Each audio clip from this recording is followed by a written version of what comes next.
Melody, this is Commissioner Hanson. Can you hear me okay? I sure can. Perfect. Thank you all. We're a couple minutes late due to a training. My name is Jason Hanson. I'd like to welcome you all to our Planning Commission meeting this evening.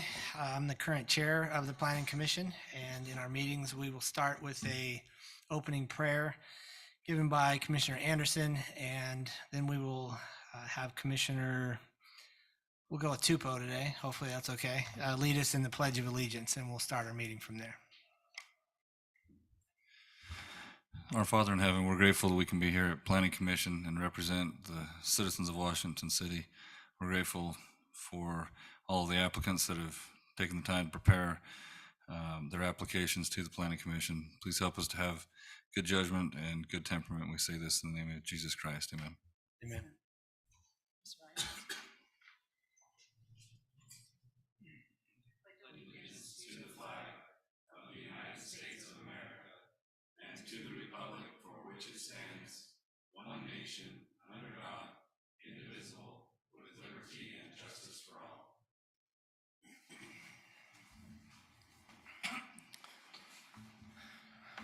Thanks, Corey. And thanks, Latai. Item number 2 on our agenda is approval of the minutes from our previous meeting. All of you have had a chance to receive those in your packets, and if you have any updates or suggestions, let it be known at this time. Otherwise, I'll look for a motion. Sorry. You don't have the agenda? Let me start with number 1. That's usually where I think we should start. Well, I'm looking for a motion to approve the agenda as is for tonight's meeting. This is Commissioner Bullock. I make a motion to approve the agenda for the November 16th, 2022 meeting. I've got a first and a second by Anderson to approve the agenda this evening. All in favor? Aye. All right, agenda is approved. Now, number 2, the approval of the minutes from our previous meeting, November 2nd. If you've had a chance to look at those, if you need to make any comments now, please do so. Otherwise, I'll look for a motion as well. This is Commissioner Tupou. I make a motion to approve the minutes from November 2nd, 2022. This is Commissioner Bullock. I second. Got a first and a second on item number 2A. All in favor? Aye. Any opposed? All right, those are approved. It looks like we also need to approve from that same meeting that we had previously. We had the training before that. I need to approve the minutes from that as well on 2B. This is Commissioner Tupou. I make a motion to approve the training meeting minutes from November 2nd, 2022. This is Commissioner Bullock. I second. I've got a first and a second. All in favor? Aye. Okay, item number 3, this is the time for any declaration, need for an abstention or a conflict for anything on the agenda this evening from any of the commissioners. It does not look like we have any. Item number 4, this is the first item on our agenda this evening. It's a preliminary plat. This is a public hearing for consideration and recommendation to the City Council for Skyline at Long Valley, located approximately Lost Springs Drive and Coral Hollow Drive. The applicant is D.R. Horton. I'll turn the time over to staff for their report. Thank you, Commissioners. This particular subdivision is proposing 187 single-family townhomes covering an area of 17.3 acres. The density for this project is 10.8 units per acre. This subdivision was designated as nightly rentals in the planned community development agreement, with the maximum number of units being 187. All of the townhomes will include a double-car garage and a 20-foot long driveway. The project is proposing 31 designated visitor parking stalls, with 16 of these stalls being longer to accommodate RV and or trailer parking. The zoning designation at this location is planned community development. The surrounding zoning is also planned community development to the north, south, east, and west. The proposed subdivision conforms to the approved zoning. The request meets the subdivision requirements and other city ordinances as it relates to this location. Staff has reviewed the request and recommends approval with conditions of the preliminary plat as outlined. Staff recommends that the Planning Commission recommend approval of the preliminary plat for the Skyline at Long Valley subdivision onto the City Council based on the following findings and subject to the following conditions as seen in your report. And I'm happy to answer any questions you may have at this time. Thanks, Eldon. Commissioners, I'll open the floor.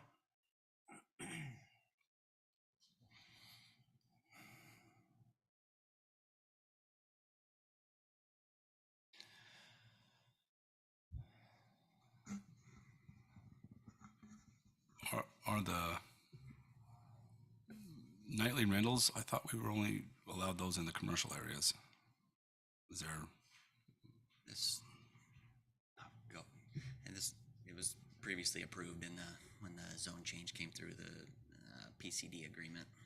okay, Is when it laid all of the densities, home types. because it came in as a PCD and that was in the agreement to begin with, that's why it's available, because otherwise people can't just build them, correct? Vacation rentals, unless they're in a commercial area? No, we don't have them in commercial areas. We have them in like, give you an example, we'll just, the city rather have it come in as an entire subdivision as vacation rental in a residential zone. But everybody knows buying in, they're all vacation rental. We just don't want them scattered throughout and, your subdivision or yours or anybody else's just spotting here and there. And so we kind of tend to put them towards their own entire development. So. Okay, that I was confused. That's what I was thinking. On this project, Eldon, do you remember how many like pods, if you will, were designated for vacation rentals? Was it just this one? Correct. Just the one? Okay. And it was given 187 units with the Yeah. agreement which they're proposing in this. I like this project. I like seeing it be built finally, and we've gone through it so much. And for those of you in the audience, we've seen this project for quite a while. I think that, do you remember how many pages the book was? I feel like it was like 300 and something. At least. It was big. It was really big. So it's nice to see this area being built. Commissioners, any other initial questions for staff? This is a public hearing. I'll go ahead. At our meetings, we allow the opportunity for the public to come up and speak with regards to the item that they would like. We ask people to try to keep their comments to 3 minutes if they can. And please be respectful as much as you can, and we will try to do the same. The real purpose for the public hearing is for you to have the opportunity to put your name and your comments on the record that will go to City Council, that will be making the final decision on projects like this. What our goal here is this evening is to send to City Council our simple recommendation for approval or denial. So if you'd like to speak to this item, please come forward and state your name for the record so we can have that in the minutes. Does not look like there is anybody that would like to speak to this item, so I'll go ahead and close the public hearing and I'll open the floor back up to commissioners for any additional questions from staff or the applicant if necessary. And if not, I'll look for a motion on this item.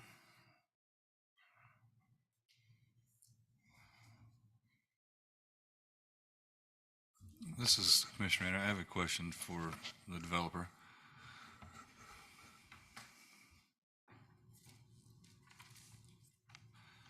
Don Bean with DR Horton. How you doing? What are the size of these townhomes? Where they're all, what's the width and so forth of them, and square footage, or is it still undecided?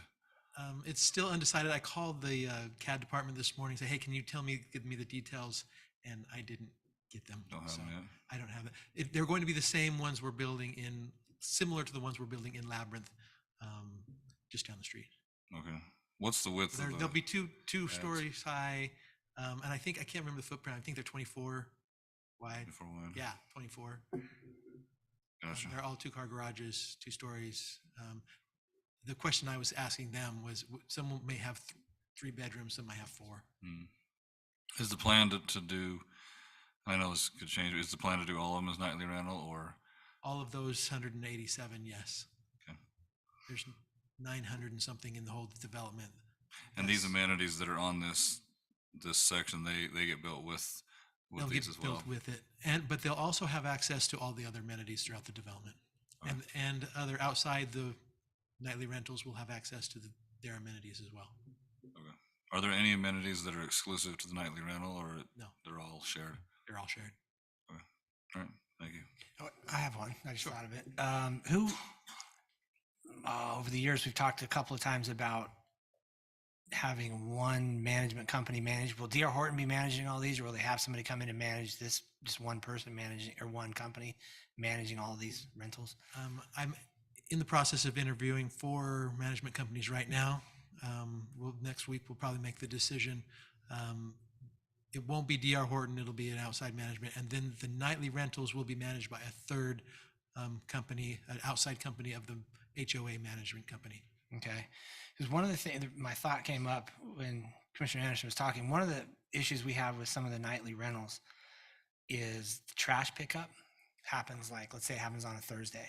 So you have everybody come in nightly rental on the weekend or Monday and Tuesday, and they put their trash out and it sits there until Thursday and blows everywhere. And so I just thought with everything being in the same area, I hope that's something that can be addressed with the management company that's handling this, that maybe they need a different pickup schedule or something, whatever it can be.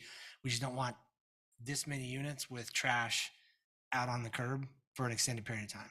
That's not your thing, but it's something that we hear a lot. So if we can somehow discuss that when you hand it off to somebody else. Drew, right? Is that probably the best way to do that? All right.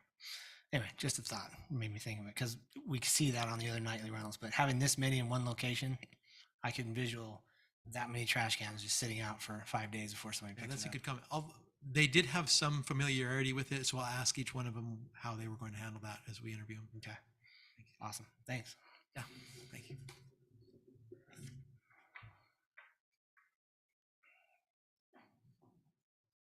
All right, commissioners, anything else need to be addressed? Otherwise, I'll look for that motion.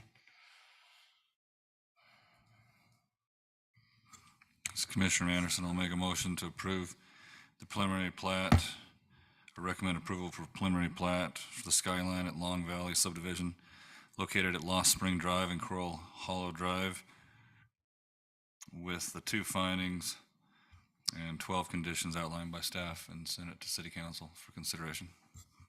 Commissioner Tupou, I second that.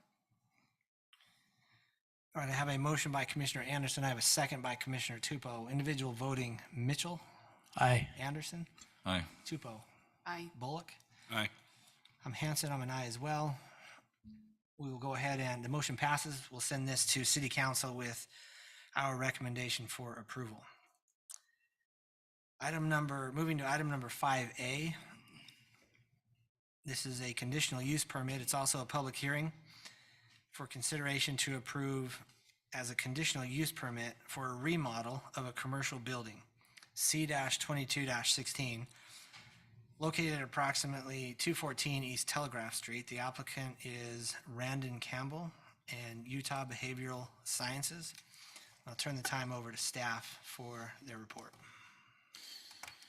Thank you, Commissioners. The applicant is requesting approval of a conditional use permit for, as stated, an expansion and remodel of the current commercial zone building.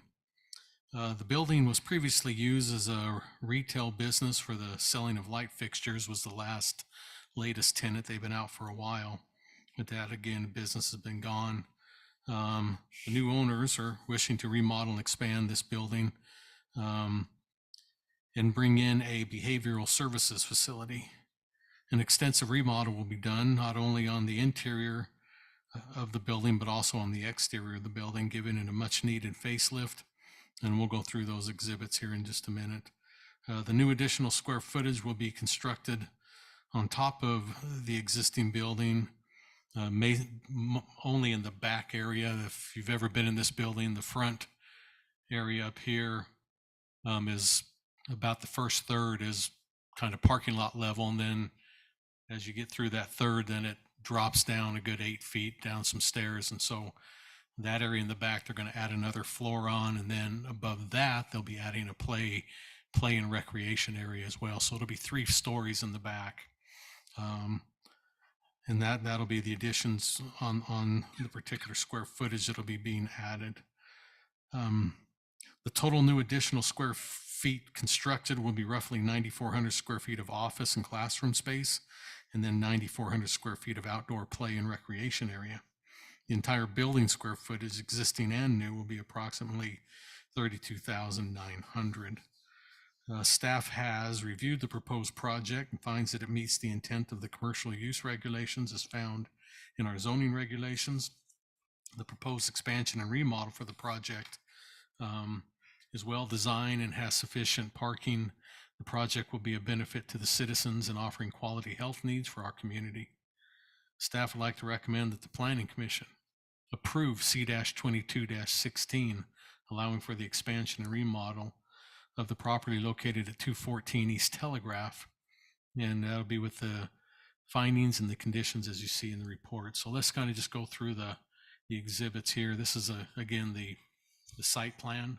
You can see they'll be adding and finishing off this particular area where my arrows circling around. It's kind of been a dirt lot, part of it, just for ever since I've been here. So they'll be finishing that off with the asphalt and then putting in some more parking along here with the striping and everything that's needed. Drew, will you indicate where the outdoor play area is? Oh, it's on top of this. So- that area that's white there at the bottom, what will that be? Because that's been part of the site, hasn't it? That's just not, it's part of the property, but there's nothing in there. I think there's a fenced off area is what it is. And previous ones have just used it as storage, etc. So we can even bring up an aerial in a little bit. We'll kind of get through. This is kind of what the new front will look like. You can see, so this is the existing area, and then it kind of drops down in the back, as I said. So they'll be adding this whole floor here, and then the play and rec area on top of that, and giving it this new appearance on the front. So, and then we'll just kind of, this is from the right side of that, from Telegraph. This is what it looks like from the left front view and a little bit higher. You can see, again, it's a lot of, new stucco on the block walls, etc. Some other nice features they'll be adding on here. Some metal panels on the front, accented with the new metal industrial look out front as well. And again, the panels up here to screen the roof-mounted equipment, stuff they'll be running their HVAC systems and stuff through there.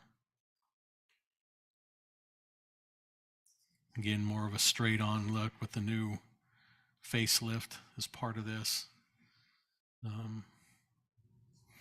Elevators will be required, especially with some of the clients they'll have, and so that's what this elevator shaft is going to be to help put that in. This is from that rear area that Council Segmer was talking about, but you'll look from the property to the south, looking north. This is from 200 East, looking into the property on that west view. Again, you can see more of that play rec area from here. And then this is what that area will look like up top above everything. So they'll have some, again, play area for the people that'll be using the facility there. So basketball play area here. They got a slide and some swings or whatever, playground equipment there. And I think they're kind of being daring, but we'll let them worry about that. Splash pad on the roof. But hey, it'll be great. The kids will love it. Just hope that you really seal that floor off up there and design it to drain well. But I think it'd be a great feature for, again, the kids that'll be able to use this facility. And that's basically your layout of all the new additions and structures on this piece. So I'll be more than glad to answer any questions that you have. But let's bring up that aerial so you can see kind of what we were talking about just a few minutes ago. So you have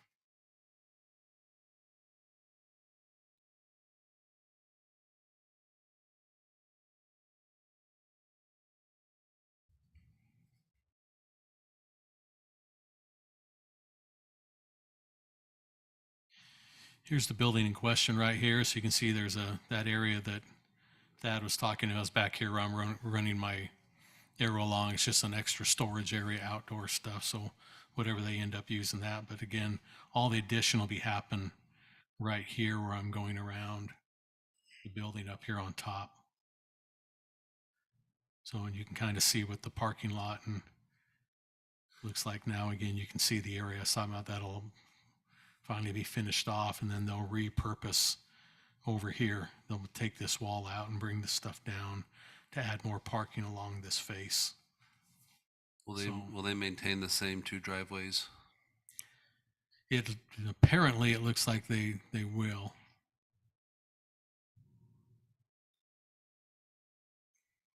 Yes.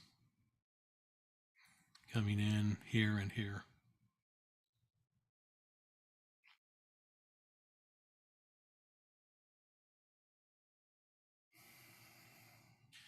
Any other questions you have for me right now that I can help you with? Do you know what the height of the walls are at where the playground is? The playground, you mean the protective walls? Yes. I'm not sure if we have that on there, but just from appearance, maybe I'll just have them instead of trying to guess, because I don't think they put any. Shows it at Yeah. 43 feet. Well, that's for the whole building. I think she's asking what the height of the end. Is that what you're worrying about, the security of them? Yeah. We'll have the applicant come up and give us what that is. Yeah, because it's, you can see where the floor area is, and then up to the height up here. We'll ask and see what that may be. Do you know what ages is taken into that facility? I don't. I hope the applicant's writing this stuff down, walls and age. Okay. So Splash pad. And is it going to be grass or asphalt or cement on top? up top, It seems like they need it to make it functional. yeah, it's what they call a pedestal floor system. So we'll have them explain what that is up there. But again, it's kind of like the commissioner over Anderson said, I think it'll be like a sports court material.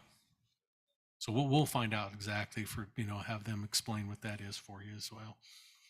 Drew, at our last meeting, we were introduced to a group that is going to meet with all of the projects coming in for Washington Fields with regards to what they look like and how they function aesthetically. Do we have something like that on Telegraph?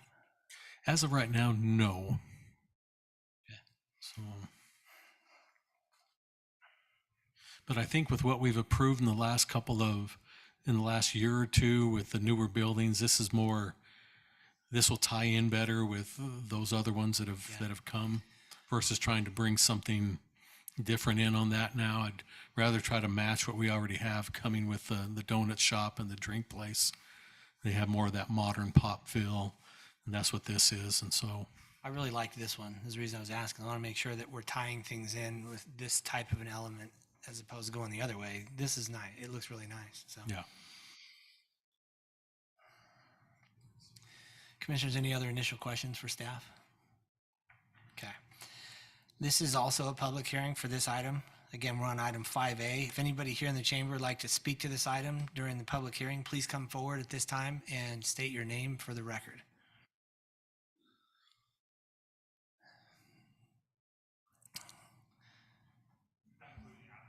Now we'll have you come up in a sec. At this time, I'll go ahead and close the public hearing. No takers on 5A, and I'll turn the time back over to the commissioners for any comments or questions. And then at this time, you can also come up as a developer, and we'll hit you with some questions here, I think. But any other questions for staff? No? All right, developer, come on up. Are you Randon Campbell? Okay, awesome. How many Randons have you run across in your life? 4. Randon. Yeah. It's a very small list. Randon Campbell with Campbell Architecture. We are the architects. Actually, Natalie Walcott would be the owner. She is with Utah Behavioral Services. So any particular question about what they do in the facility, I'll designate to her. As far as the design goes, the guardrail height question that was brought up earlier, We're going to treat this as a minimum, like a pool design, which is a 6-foot height minimum. We will do the railing system just like a pool design as well, so that it isn't climbable by younger children. To meet those standards, we don't want anybody climbing up and getting higher access to potentially fall off. So it will be a 6-foot high minimum guardrail around the entire rooftop area. Let's see, ages. Natalie informed me that it will range from ages of 2 to 18 years old. That's why if you've seen the floor plans, there's designated areas for each age group. They've added that second floor for that particular reason. They'll designate them as littles, mediums, and bigs, ranging in those ages. The floor system on the roof will be, as the speaker noted, a pedestal flooring system. This can be done out of a number of materials, whether that is sport court or porcelain tile or concrete. Concrete is typically about 2 inches thick, but it is a raised platform that is on a membrane roof down below. So as you spoke about drainage and such, it will be drained a typical way that you would drain a flat roof, with a liquid membrane and roof drains all sloping to those roof drains, and then internally taken. Secondary will be externally taken with a lamb's tongue and so forth. This is Commissioner Anderson. I have a question on here. I know. So you're the architect. Are you also doing the engineering, or have they done the engineering on this? We haven't done the engineering yet. This is still in schematic phase. We'll pass that off to the structural, which will be Jones and DeMille. Structural isn't here. We have Jones and DeMille with civil here with us to go over any parking questions. But Jones and DeMille will be the structural engineer. Okay. I know it doesn't particularly pertain to the conditional use, but I was curious, when adding this many stories to a building built 30 years ago. I can pretty explain. significant structural. We have a game plan moving forward, which is the exterior, which is that existing block. As a basic practice, we don't like to bear on existing materials or existing walls.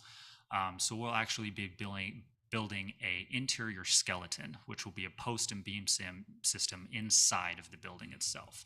So all the exterior walls on the inside of those will receive columns and beams, and then a floor joist, as well as a concrete metal deck, or could be plywood as well. We're still in that development, which is going to be more economical, but post and beam system completely independent of the exterior skeleton. And then the pertaining to the roof, that is going to be a major upgrade where we take off the roof entirely. We're going to need to beef up those roof trusses, possibly deeper, or if we can't, tighter spacing on center to support all the activities that will be going on up there. So we'll be gutting out the inside, leaving the exterior walls, building inside of there, and then doing a whole new structure for the roof. Okay, thank you. Sounds like a fun project. Yeah.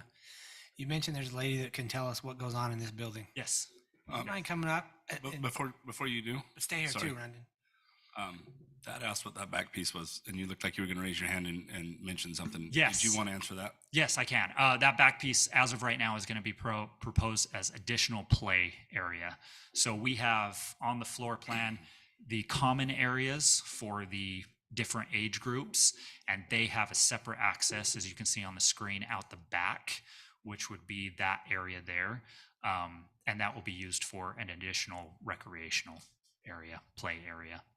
So is it fenced off right now? There is a block wall, yes. Block wall, okay.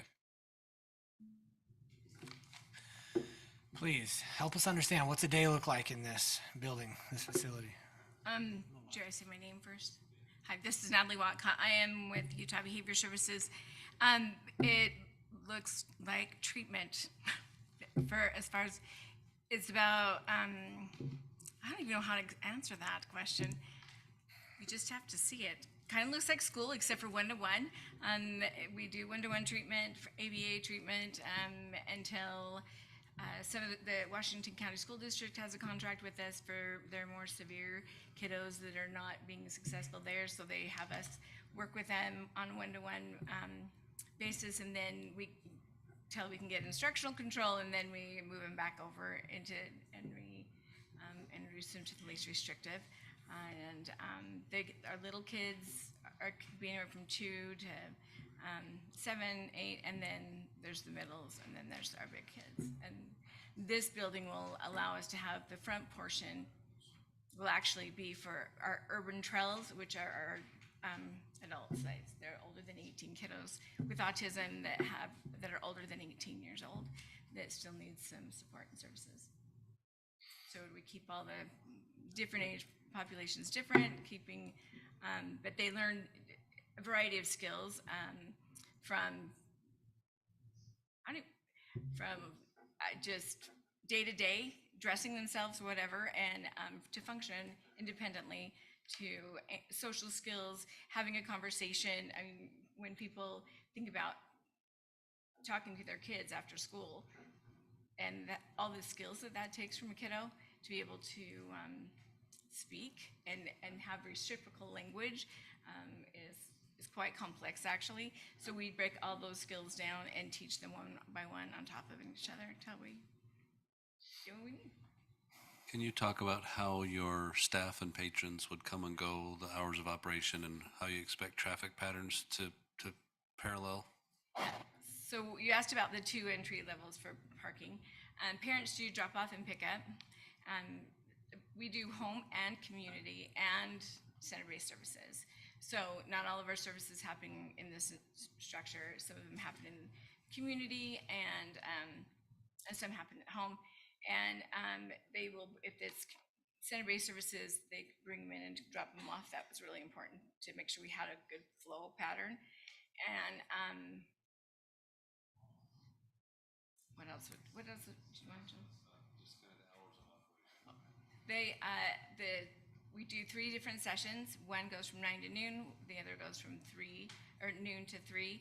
And then there's a little bit of a break there because of school and different things. And then we go from 4 to 7. So basically from 9 to 7 is when we do different sessions. Yeah, there's nothing on the weekends, nothing usually after 7 unless it's a training. So they don't actually stay, there's no overnight. No, we're day treatment. We're licensed through the state. This is actually one of, we have 8 locations from Brigham City, St. George obviously is our furthest one south. We have one in Cedar City, one actually in Ridgefield as well, and through the state from Brigham City. But yeah, this is day treatment. We're licensed through the state for day treatment services. What would be maximum capacity? That's determined by licensing. Our licensing that handles the maximum capacity. They determine that. There's regulations for day treatment services that require that. What type of behaviors or behavioral issues are treated here? We are the last stop before kids are admitted, and we're the first stop out of residential. So the goal is to keep the kids with their family unit, and sometimes that's really some challenging behaviors. And so in helping to wrap around the services, that's why there's also mental health that happens as well here. Yeah. If you'll move closer to the mic and pull it downward. Yeah, IT's telling me that that's not picking you up great. Okay.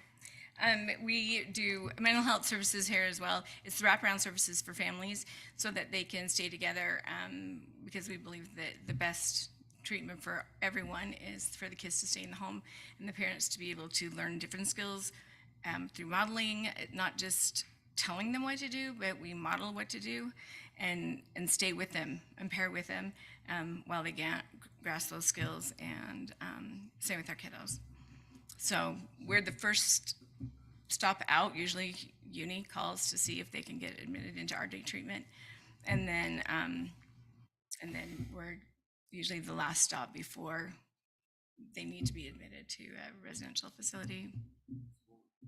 So where do most of the kids come from? Are they self-referred or by parents, or are they referred by the schools, or are they adjudicated from the state, or?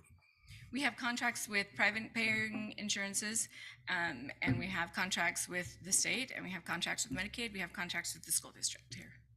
So they come from all over to us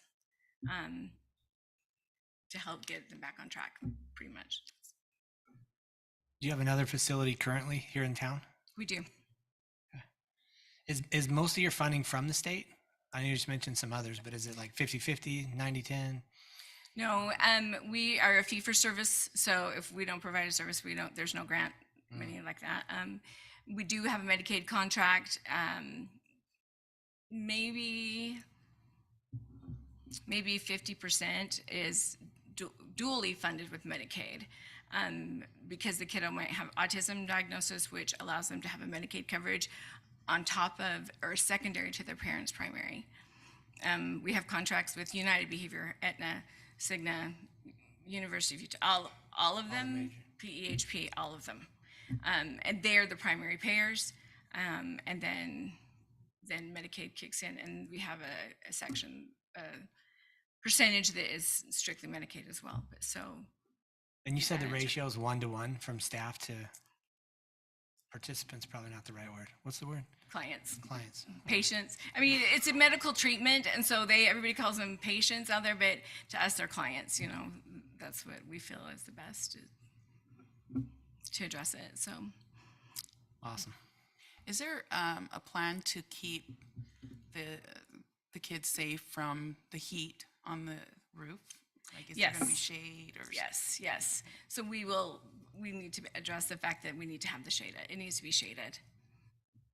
It's too hot down here. You huddle at the splash pad. Thank you. Would you? I'm like, I just tell them what I want, and He designs it. I'm happy to talk about that. Those brown shades that you can see right there. So Central is a restroom and storage area.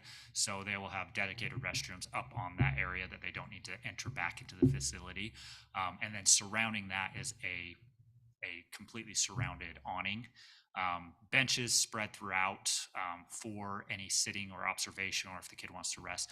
And then those other shade structures on the right and left as well will have picnic tables and so forth.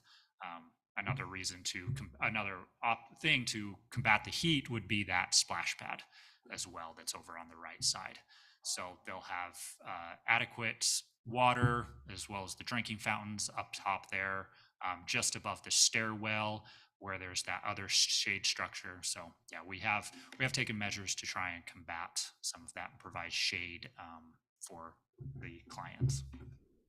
Thank you. This is Commissioner Mitchell. I just had a question, I think, for the height of the roof fence. And I don't know if there are codes out there that monitor. oh, it's I going to see have to the- be high. I can say I see the height of 6 feet being, but is there any additional that prevents someone from climbing a wall? I mean, my kids can get on a 6-foot wall. Yep. Yeah, And it's go going to over. have to be higher than 6 feet. I don't know what those I think- requirements are, but I was just curious if it Yeah. has to be concaved in, are there certain, I don't know what the requirements are. They do make railings, you know. with That's that. more of what we're Yeah. looking, yeah, so that it will tip in. You I might just wanna didn't know if there was codes that monitored that being that high in the air, if someone goes over the wall, if that's an issue. Yeah, Especially the backside where it looks just goes straight down. Yeah, right there. Yeah, it may need to be more than 6 feet, I think. yeah. With our kids, yes, it has to be a lot higher, and that is what we're looking at, is those ones that kind of tear in so that it's not a over the wall when they get, because some of our kids are good climbers. They're really good climbers. We have little mini climbing walls in our building so that they can climb there, and we teach them where to climb and where not to climb. But they I bet can you do can't that. get over that wall. Yeah, Yeah, watch. that will be a major thing for us to be able to make sure that they don't do that. Is this coming to us because there's a huge need for this in the community? Yeah, actually, we started back in 2013. The state did not cover autism treatment, and it started with the pilot program. We actually started in 2010, and we were mainly up at By Hill Air Force Base because the military was the main coverage for it.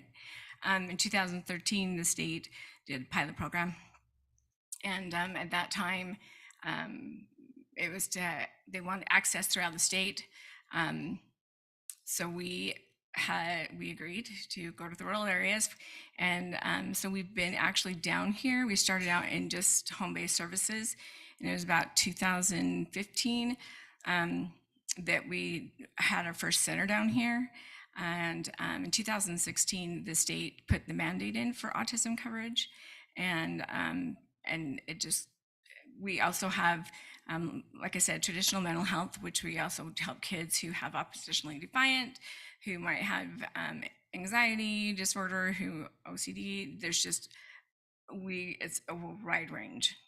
But we do primarily treat kids and their families. That's The other our facility that you focus. have, will it close in order to house this, or is this in addition? No, It'll close. this is the ultimate dream build right here for all of them. But it will close. Okay. Well, it looks nice as an architectural point of view. Nice job on that. I really like it. Anything else, commissioners? As Commissioner Anderson, I guess back to the shade thing. I see the shade that we have here. That's still I really like the project. Like the architecture, looks really nice. I worry about the heat. I mean, it gets really, really hot, particularly I've built a number of structures with this type of roof system before, and it works really, really well. It drains really well, but it gets really hot. If you got a bunch of kids and you got the playground area and everything, that's my biggest worry. Is I would add more shade areas if it were me. I wonder if the tent flags that are high, Yeah, that you some can of those make cell fun. shades or It's something. kind of something along that line Yeah. would be something that we could use. It's got to be high enough that our kids. Right. A lot of the playgrounds around town, they start out just as a playground. Before you know it, they've all got those cell shades. 'Cause Yeah, nobody and that's can- kind of where it's coming. I can see where this would go to. That would be We my need that. only recommendation. Drew, if you can go back to the image that shows the back wall and the basketball hoop. Question with Mr. Anderson. Just do it up here so we can get it on the mic. With that shade structure, I know that the height ordinance is 45 feet for Washington City. We're at 43 feet. With an additional shade structure over a two-story playground like that, does that also come into play where we'd have to then qualify for a height variance? Yeah, it's to the whatever the tallest tallest point of it is. structure, You would correct. just go before the city council if that's what it comes to and you needed to. Now, are you at 43 feet out to this? Yes. Okay. You still might be able to get some of that, stuff as if you kept it around there. But if it comes out being that way, we'll just put you on a council agenda, and I'm not saying they'll approve, but I get it. nothing has been denied yet, but I'm not saying they'll I get it. approve I just it. wanted a clarification, so Yeah. thank you. That would be it. So I was just going to say, I grew up shooting at a basketball hoop shaped like that with the little small rounded backboards. And as a result, I learned how to make a basket because it's easy to miss those. And my concern is the recreation on the surface. It has the risk of just recreational items coming off the top, and it's either into the parking lot there or into the other play area below. And so just to express that observation, some form of That was part of the design as well. If you see on the roof plan, I too grew up playing basketball. I knew if I faced it on the left side, it was going to go off the back side. If I faced it on the north side, it was going off the back side. So that is the reason for that placement, for a basketball to hit the hoop or not hit the hoop. In this case, hit the hoop and then go all the way to about 27 feet, which is a 3-point line, and over a 6, most likely higher foot wall. We felt was a rare occurrence. I guess that's a good reason to have the wall a little bit taller too. Is there any other questions? Anything else? No? All right, thank you both, appreciate it. Anything needed to be discussed between us as commissioners? And if not, we'll look for a motion for this conditional use permit. That's Commissioner Bullock. I make a motion we approve C-22-16, allowing for the expansion remodel located at 214 East Telegraph Street with the findings and conditions outlined, the 4 findings and the 11 conditions. Commissioner Anderson, I second. I have a motion by Commissioner Bullock. I have a second by Commissioner Anderson. Individual voting, Mitchell, Aye. Anderson, Aye. Tupou, Aye. Bullock. Aye. I'm Hanson. I'm an aye as well. Motion passes unanimously to grant that conditional use permit for a remodel of a commercial building, C-22-16. Again, thank you both. We'll move to item number 6A. This is also, it's a final plat amendment. It's also a public hearing for consideration and recommendation to the city council for an amendment to Sunrise Valley Industrial Phase 1, located approximately Country Way and Smelter Drive. The applicant is Rick Meyer and Ryan Lay with Bush and Gudgel. Turn the time over to Eldon for the report. Thank you, commissioners. The purpose of this amendment is to update the public utility easement along the perimeter of the lots. The applicant is proposing to change the current 20 feet street side easement to 10 feet and the current 10 feet side and rear easement to 7.5 feet. Staff has reviewed the request and recommends that the Planning Commission recommend approval to amend Sunrise Valley Industrial Phase 1 subdivision on to the City Council based on the following findings and subject to the following original conditions. And I'm happy to answer any questions you may have at this time. Thanks, Eldon. Commissioners, any initial questions for staff at this time?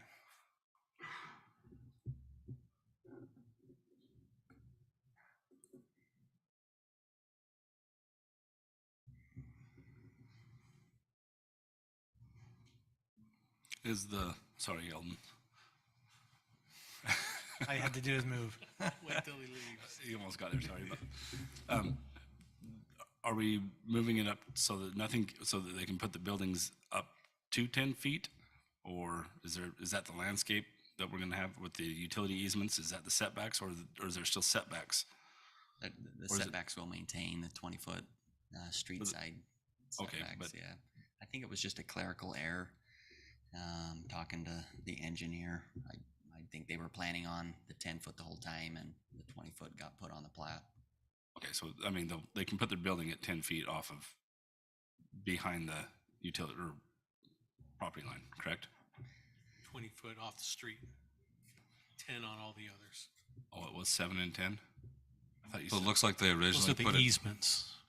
The easements and setbacks are two different Oh, okay. things, so Okay, yeah. okay, The I see. setbacks are still 20 off the street, 10 around the sides, but the easements have always been 10 on the street and then 7.5 on side and rear. Okay, I understand. I was confused. Thanks. So did they just, like you said, clerical error, they just put it down? It looks like they put down the easements, like where the building restrictions were, where the setbacks were. So we're just fixing that basically, or fixing it to whatever it's supposed to be. Yes, I was confused for a second. because we only require 10 feet on the street and not give up 20. It'd be great if they left it, but I know utility, not ours, but other utility companies, the bunny ears, okay, that would take advantage of that 20-foot area. So we don't want to do that. Thanks, Eldon. I'm going to open this up. This is also a public hearing. I'll open the public hearing portion at this time. If there's anybody here in the chamber that'd like to speak to this item, please come forward and state your name. I'll go ahead and close the public hearing and open the floor back up for any other questions from commissioners, or I will entertain a motion. This is Commissioner Tupou. I recommend an approval to amend Sunrise Valley Industrial Phase 1 subdivision and pass on to City Council for approval with the 3 findings and the 5 conditions in the staff report. Commissioner Anderson, I second. Okay, I have a motion by Commissioner Tupou, a second by Commissioner Anderson. Individual voting, Mitchell, Aye. Anderson, Aye. Tupou, Aye. Bullock. Aye. I'm Hanson. I'm an aye as well. The motion passes. We'll send that to City Council with our recommendation for approval. Item number 7 on our agenda is a conditional use permit revocation. This is also a public hearing for consideration for a conditional use revocation for conditional use permit C-01-19. Epic Motors LLC located at 515 West Buena Vista Boulevard. Presenting this evening is Washington City Attorney Thad Segmiller. I'll turn the time over to you, Thad. Thank you, Chairman. Steve, can you give me the right to mirror my iPad device? Looks like that's there. If I can get the right.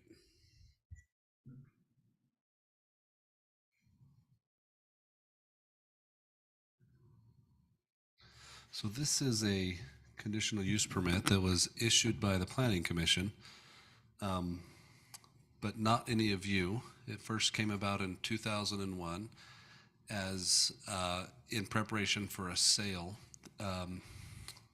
Maybe all of you, I know Commissioner Mitchell will remember, there was a Too Lazy to Ranch steakhouse at the location where is now the church, and that owner owned the land that it was at this location, and there was a proposed sale.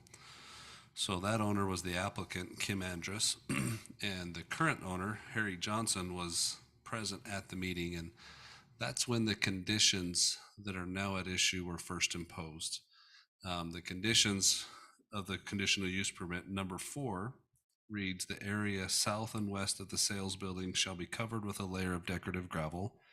There shall be no parking of vehicles or storage of materials in those areas. Condition number 7, the remainder of the lot not covered in the asphalt shall be covered in decorative gravel and maintained in a weed-free condition. And condition number 12, all portions of the property to be kept in an orderly weed-free condition. Those were imposed in 2001 originally. In 2000, as you might expect, there's been informal proceedings with the landowner ever since, trying to get it to come into compliance. In 2009, there was a revocation hearing scheduled before this body when Mr. Johnson, the current owner, and his son, as I understand it, well, Cole Mayhew, as Easy Auto Sales, who was the operator, came before the council or the commission and worked through those issues. And so this is one that's had its history. In August of this year, and a few months before, the city was receiving complaints from previous planning commissioners who still drove by and noticed the condition of things, from citizens driving by and from owners or users of neighboring properties. And so the city attorney's office was referred to the issue. We started to observe, and in August decided to send a letter. Our letter was sent to 4 recipients, and I just wanted to explain those 4. One recipient, 7 Epic Motors, is the current operating entity that operates the dealership there. Ethel Perez Vera is the registered agent for that entity, and so she was also mailed a copy. Harry Johnson and Demery Johnson are the owners of the property, and then Steve Heaton and Judy Heaton. One thing that's unique about the property along there is there's a couple little 10-foot wide slices where billboards are located. The Heatons are owners of one of the billboards within the area, and so we thought that they deserved notice of the letter as well. The letter identified that they were out of compliance. The list that I wrote is that there were, quote, multiple vehicles in various states of disrepair and functionality stored west of sales building. Multiple trailers in various states of disrepair and functionality stored west of sales building. Storage of 50-plus junk tires west of sales building. Storage of accumulated wood west of sales building. Storage of accumulated metal west of sales building. And collection of junk and general state of trashy appearance west of the sales building. And that was an August 19th letter. I asked them to clean it up by September 2nd, which isn't a lot of time. And with the state of as it was, it would have been fairly miraculous had they accomplished that. For that reason, I've worked with them for a couple months. This is now scheduled for hearing because we just don't feel like we don't feel like it's been able to come into compliance despite, working with them after September 2nd. In your packet, there's a lot of photos. I just wanted to walk through those. These that I'm first walking through, I want to identify just so you can see the state of things, but also the time. I took these in August around the time of the letter. This is the entry to the facility. During the few months that I've observed this, there's been a sign on the sales building window indicating that they aren't open at the location that you're supposed to call. And most of the times there's a vehicle parked across the driveway there, like you see there. This would be an image of east of the sales building. You'll see the green there on the side. That is the sales building. And so everything else you see is west of the sales building. And again, you'll recall the condition regards use west of the sales building.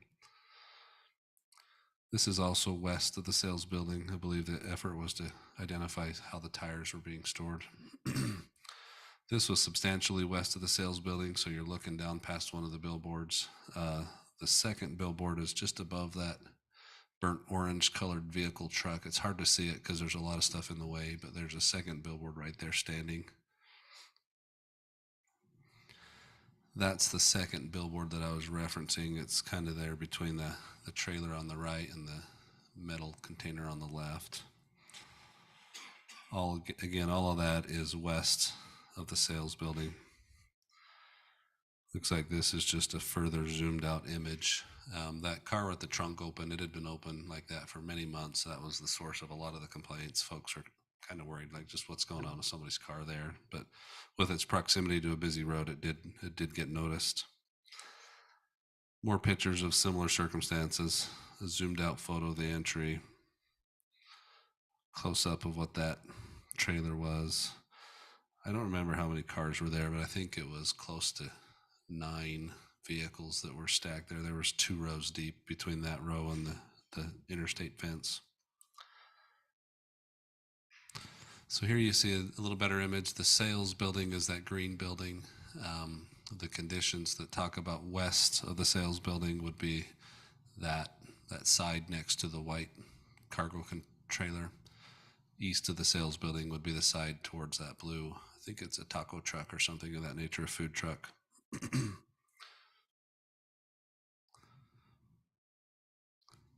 Close up of that.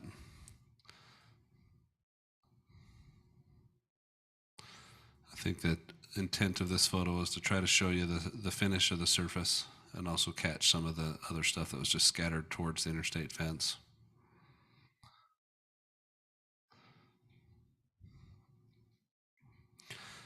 This area along the fence really there's a large accumulation throughout it all. It's hard to capture it all in one photo, but that was the attempt there.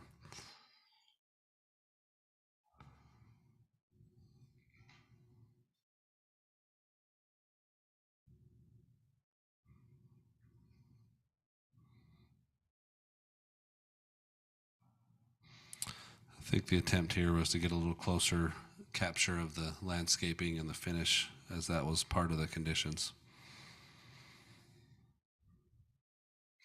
I feel like I've seen all these 3 times. Okay, so that was the August condition that we documented as we checked on things. Things had improved by November. There's just 1 vehicle there now. As of today, most of this trash along the fence has been removed. It's no longer there. The white minivan still exists. You'll see that's still the sales building there to the green, and you'll see the foreground is to the west and the background is to the east of the sales building. And so as of today, there's what I would call it substantial improvement. It's your job to, pursuant to our ordinance, to decide whether they comply with the conditions. We've noticed it for a public hearing to support a revocation if that is the commission's decision. Do you have any questions for me?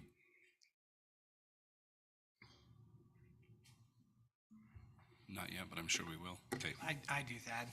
Mhm. Any action or non-action this evening, does it affect the Heatons? No, the Heatons have a little billboard right next to it all, but the conditional use permit does not cover their sign permit. Their sign permit is separate and distinct from this conditional use. Okay. This is Commissioner Mitchell. I do have a question. So I noticed most of the conditions were south or west of the sales building. Is there any The fact that they're not functioning as a business currently, it seems like it's just kind of a storage lot. Does that have anything to do with the conditional use?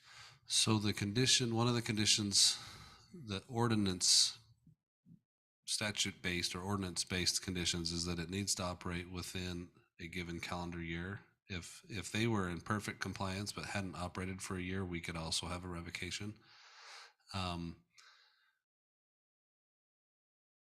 Their sign on their sales building says that they're available, but just not on site. And so I think that the commission will need to interpret that as far as, you know, the land use authority of the citizens and of the city as to whether you think that's in operation. Typically, the city doesn't get real involved. If we use a different example, say a laundromat, and we've permitted that laundromat, the government, meaning the Washington City, we don't spend a lot of time deciding whether the owner opens his doors and, you know, conducts business. And so that's usually one of the lesser things we worry about, but that is one of the things we observed as we watched this site, is that most of the time the access driveway was blocked and nobody was at the office.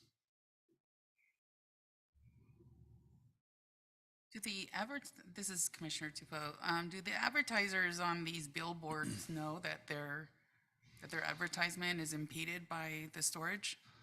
Some of the complaints were affiliated with the billboards. Yeah. So yes, to answer your question, yes. Okay, thank you. Anything else for our city attorney, commissioners? At least initially. Don't go far, Thad, maybe. I'll go Some right other- there. There you go. Thank you.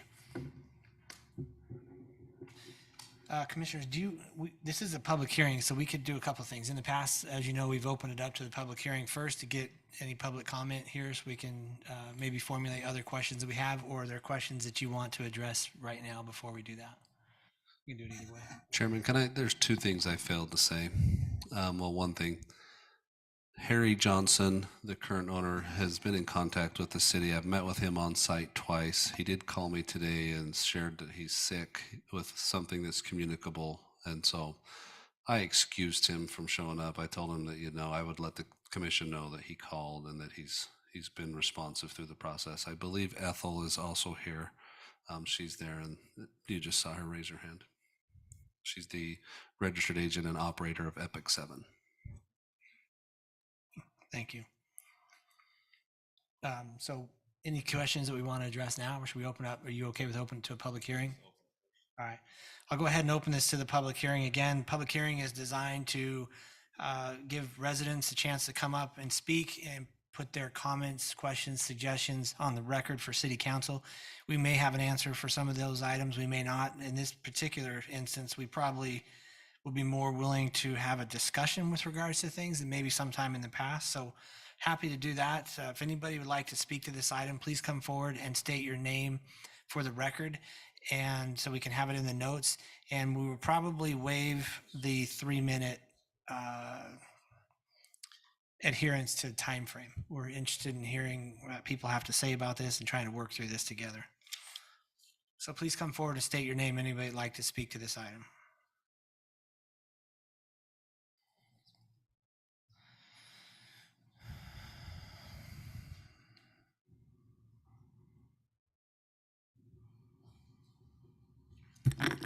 My name's Lynette Staley. One thing that wasn't addressed, question I had, is the big storage container that partially blocks the billboard. Is having that storage container there a problem with the rules of the conditional use permit? So I'll speak to that. The city has not seen inside of it. We don't know whether it's personal items or dealership items. If they were to be dealership items, it would be the city's opinion that they would violate the conditional use permit. Because that land was acquired after 2001 by the same owner, it might be in violation of our container policies. And so I intentionally didn't mention that element as it relates to the conditional use permit, solely because we haven't had access to the container. We don't know what's in there. Okay, so if whatever's in the container doesn't excuse it because of that? Is the fact that it blocks half of the billboard a problem? I don't know. The city doesn't protect billboards for property owners. If it were to be a problem, it would be because it wasn't a properly permitted container. Thanks. I should have said, commissioners, one of the billboards is owned by the Heatons, which is the one closer to the building. The one further to the west is owned by the owner of the property, Mr. Johnson. So Yeah, can I make a ask away, comment 'cause on I that? got one too, yeah. So am I missing something in the condition? Because that item 4 says there shall be no parking of vehicles or storage of materials in those areas. Does that not cover all materials? Where's the discrepancy between personal and dealership? So at the time of this permit, the owner didn't own those other lots. So at the time, his boundary line was to the east of the building. And he then acquired in 07. Well, let me check my map. 07. He bought the property that has a conditional use permit was acquired in 01, and then he bought the other lots in 07. And so the cities had to do some interpretation there. It's the commission's ultimate job as the land use authority to interpret that as best you can. But my office has looked and said there's storage of vehicles and other materials, and my office has concluded that there was a violation. That's why we sent the letter. Regardless of when they purchased the land, the conditional use permit is separate from purchase of the land, and it still says no materials stored south or east of that building, period. Correct. You can see that the commission that granted the permit anticipated that there might be a storage problem. And Yeah, so legally, when you buy the piece of land, it's your legal obligation then to review that conditional use permit that would exist on that land. correct. And in this case, it was the same owner.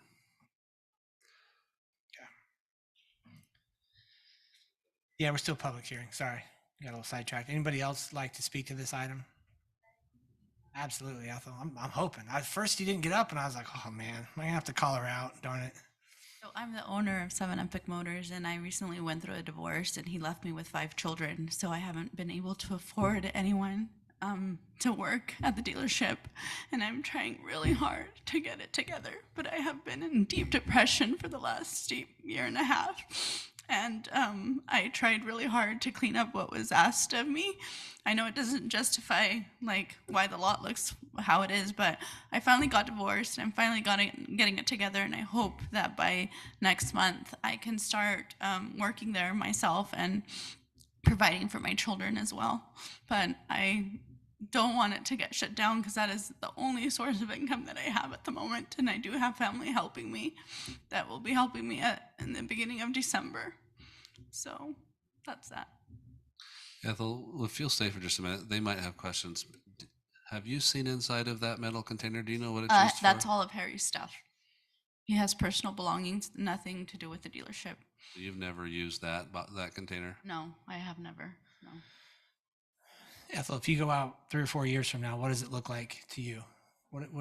What's the best case scenario for you? It has been very successful in the past, but like I said, I kind of I didn't know what to do, for a year and a half that it's looked like this. And so I'm hoping that it could go back to what it was before.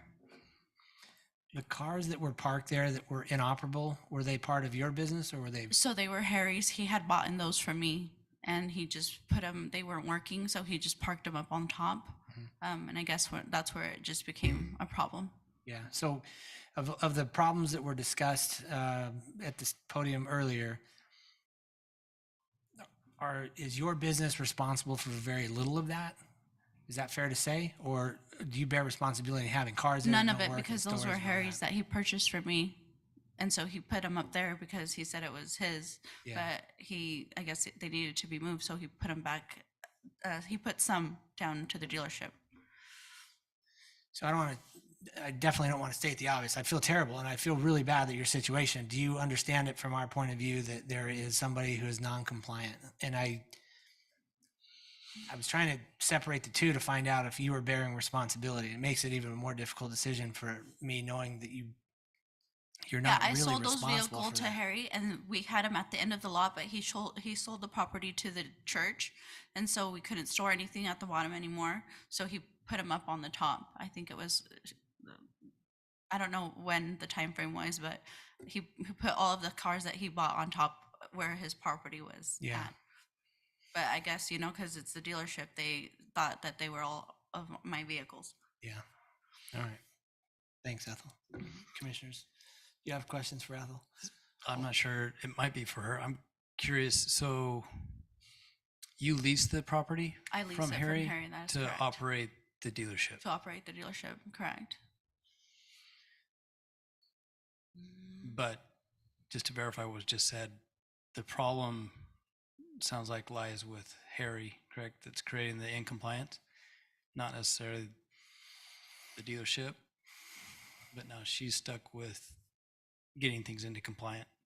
It's And he has helped. He like went and moved the cars. The van, I guess, isn't, it's not mine and it's not his. So they're waiting for them to pick it up. But he says that if it's not gone by the Friday, he told the owner, I guess it's his friend or whatever, that they're just going to tow it out and they're just going to call the salvage yard and get it out of there. So Because I think that's the only thing. why is Harry buying cars from you? To help me. Because there are cars that, you know, I can't fix. I don't have the money to fix. As I visited the site, I noticed the concrete between the container building and the sales building. When did that get installed and by whom?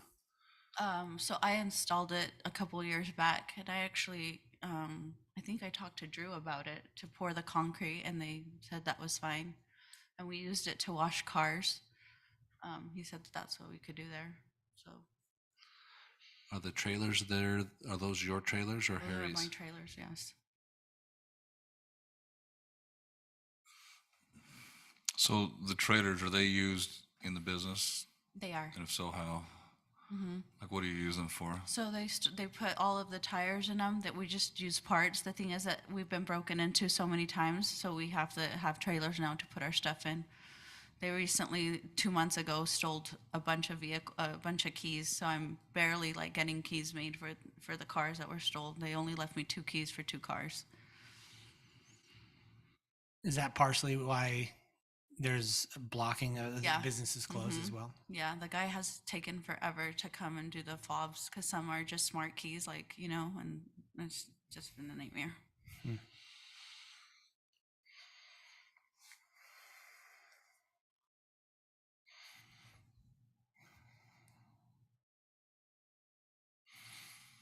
Anything else, commissioners? I don't know. I mean, this is a tough one. There's no question. There's a lot of discussion that probably needs to take place here. So to get compliant, everything west and south of that sales building needs to be removed. Is that correct? That's the way I understand it. And it has. I believe the only thing there is that van that should be gone by Friday. So the Connex has been moved? no, the Connex is Not still the there. Connex, no. They're still there. The They didn't BMW is ask still him there. to move that, I don't think. The Connex is still there. Because I haven't been able to see inside of it, I don't have the legal right to open it. I just haven't made a determination about the Connex. If it's got auto dealership stuff in there, it's the determination is it should not be there as it relates to a conditional use permit. The question as to whether it should be there as it relates to a structure under the city's structure ordinances is a different proceeding, and I haven't entertained that or brought that to this condition. I didn't want that proceeding to be a part of this proceeding. The BMW is still parked there because when I drove by at 1 o'clock this afternoon, it was still there. Drew, Yeah, do you the- want to and contact? Yeah, trailers. I'm waiting for the key for that one. And how long has it been there? That one probably a couple months, I would say. And the trailers are still there, right? Yeah, they didn't. I don't think they said anything about the Your trailers. conditional use permit says nothing can be west of that green building. Trailers have to be moved too. And Oh, the okay. trailers all have I to be didn't know moved. that. Sorry. Your conditional use permit says nothing to be stored west of that building. Or Of the south. sales building, yeah, Of the west sales of the building. green building. So all of that's out of compliance as well. I mean, and that was the original, said in the original conditional use permit back in 01, 2001. correct? So So what I understood, what Harry said was the stuff on the dirt. Everything that was on the dirt is what he told me. He didn't tell me about the trailers. I would have moved them to the other side. So the sales building originally was a little farther east, and one of the proceedings requested that it be relocated and then put on a more permanent foundation. I believe where it sits now is that intent, which is pretty close to the property line, but the condition always was applied the same, which is west of it there should be no storage. And so the concrete pad, it's probably better looking than just untouched land. But as far as the things that are stored there, for example, the tires, the tire stacks were to the west of that image you see right there. They were between that BMW and the container. And so yeah, it's the city's position that the storage of anything west of the sales building is a violation of the conditional use permit conditions. In my mind, I'm formulating that anything in that picture to the right, anything at all, should be removed. It should be removed. Like, that's how I'm formulating this in my mind, regardless of whose it is, what it's used for. I could see the cement pad if it's used for washing cars, then that would be, I it's would say understandable that you don't acceptable or park anything on it. understandable, but not overnight parking or anything like that. That's how I'm formulating this in my mind. If I'm wrong, let me know. So can I go through, I just want to go through some of these items in the conditional use and just, I guess, ask you on these and if any of these are out. Can I ask one quick question? How long have you had your business there? Since 2014, but I was in a partnership and that dissolved in 2017. So 2017 from now, I've been on my own. So in 2014? Mm-hmm. So, but they had problems in 01 and then they had problems in 09 with this place. Same owner. Same owner of the land. Yeah, but the different- landowner's been the same. The business owners have. bit different business owners. So it's obviously, there's some issues because you didn't research your conditional use permit to know what could be stored and where it couldn't, is how I'm looking at it. I mean, it's a conditional use permit. I understand you probably didn't pay close attention, but the owner of the land is the one that's causing this problems, is what I can see with all the storage containers and the steel, the decking, all that stuff that was scattered all the way down there. That's what I was just curious. No, and when it was, if she was even. And I agree. I'm reading here in the original conditional use permit, Right. and they actually didn't want to approve it then because the previous owner before Harry was having the same issues, and Harry came in according to the minutes here, and and he agreed to all these things. He said, "Oh, I'm going to make it better. I'm going to pave everything. I'm going to move all the junk, do all this," and said he was going to do all this stuff, and that was 21 years ago. So, and this is not, it doesn't have anything to do with Ethel. The fact that here we are 21 years later, and this conditional use permit is still not, it's still not even what it was supposed to be originally. And it said it was, their minutes right here says, where is it at? It says, also, this is with the understanding that there will be a 90-day compliance review, and if in 90 days all the items are not complied with, the conditional use permit will be revoked and it will be immediately shut down. That was 21 years ago. So that's my question is, how have we let it slip so far for 21 years?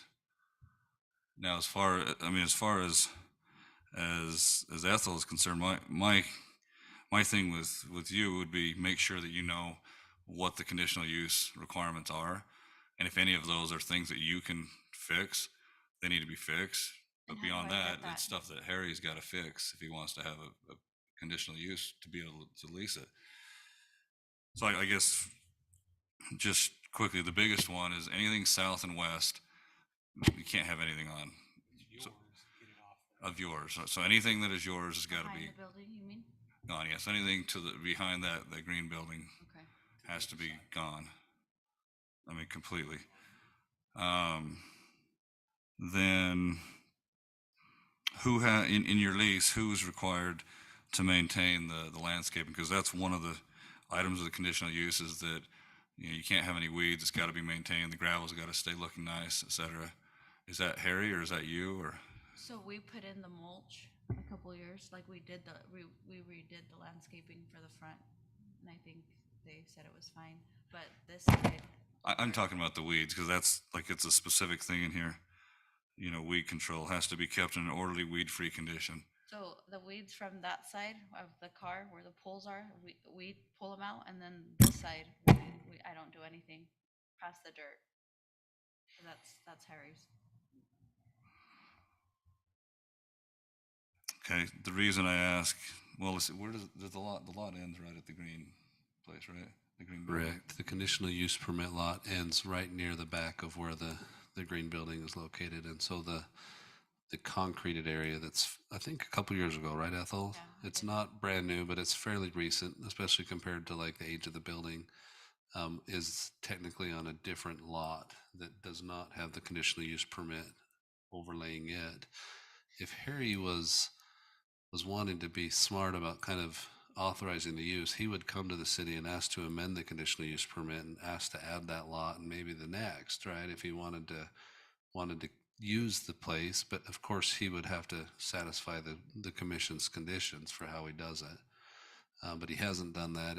In the process of me meeting with him, I've invited him to do that, and he hasn't done that. And so it's not something he's done yet, but especially the one that's got the concrete poured, it would make sense to come in and ask to amend. I think he's asked me to get the permit or talk to someone about it. I know he's mentioned it to me. His challenge is probably if he does that, the city would probably say, okay, take your personal container off the property and, you know, landscape it, improve it, you know, do it in a way that meets the professional expectations of the city. But yeah, that's a possibility. I think that would make sense if he would do that, but it hasn't happened yet. So I guess the question is, whose responsibility is it to maintain the property in your lease agreement? Is it yours or Harry's? From where the concrete ends, it's that way, it's mine. It's yours, And okay. that's why we put in the mulch so there wouldn't be that many weeds, and they do go pull them, you know. But from the other side, that would be him. Okay. Is the truck there? Is that an operating business as well? Is it a food truck? Yeah, it's for sale. It's Mhm. for sale. Okay. Mhm. It's not something that you use or operate as another business? No. With this conditional use that was originally, was there any stipulation on how many vehicles they could have on site? Not that I've seen. There were stipulations about, you know, handicapped areas and painted stalls, but I don't recall a stipulation as to the quantity that could be there. Is there a code saying how many can be parked in a C3? I mean, that's another question. I'm curious. I mean, how many? You can park a lot of cars in there, but if you can't get around them, does it meet fire code? Does it You know, meet used car dealerships get real creative. You know, you see the ones that are up on rocks and different things. Drew, do you have a better answer to that than I do?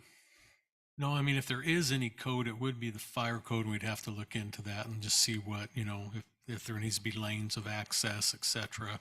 They have to meet the minimum parking based on the sales office, you know, whatever the square footage is, you're required one per 250, and probably that's probably 200. Yeah, but, you're gonna get one on that sales office. and if you only have one, it has to be handicapped. And then if you're not handicapped, you're parking. So anyway, I think, you know, you could probably fit 3 or 4, I think, and park in front of that building, if I remember right. We made them stripe it, but I think things have worn off or resurfacing because the prior owner, the Mayhew, you know, Mr. Mayhew, when he came and got he went through the same process, because that's when the landscaping actually got put in more, you know, the rocks were brought in, et cetera, to bring it up, because before that it was a mess. And so his revocation in 2009 took care of a lot of stuff. And then he had, I think there were 4 stalls that he had at one time that were striped, but again, that was 13 years ago. And so, Is there something that says for a used car dealership that they need to park it in a striped slot? not this cars for sale, no. Doesn't have to be striped. Right. I mean, if they want to leave the back window rolled down so they can crawl in and back it up and then drive it in and crawl out the back, you know what I mean? So, What But about, generally, they, they can park them as close. We don't have, but parking stalls have to be a minimum 19 by 9 wide by 19 feet deep. what about in operating condition? Do the cars have to be in operating condition? Well, it doesn't even really say that. I mean, in the code, it's like, I don't know why anybody would want to have a used car lot and have it inoperable. It doesn't help them much. Now Harry was doing that, but that's not the part of the car leadership. He was parking them on his private property over there. No, So- they're just questions that I'm Oh, no, I I'm curious appreciate about that, because but- also when I drove by this afternoon, there was another truck with a flat tire. It looked like it hadn't been drove a while, sitting in the middle of the parking lot. The sales lot. The sales lot looked like maybe a broken window out of one. I can't remember. I just drove by and glanced, and it did look like some of the materials had been cleaned up, but not like it should have been.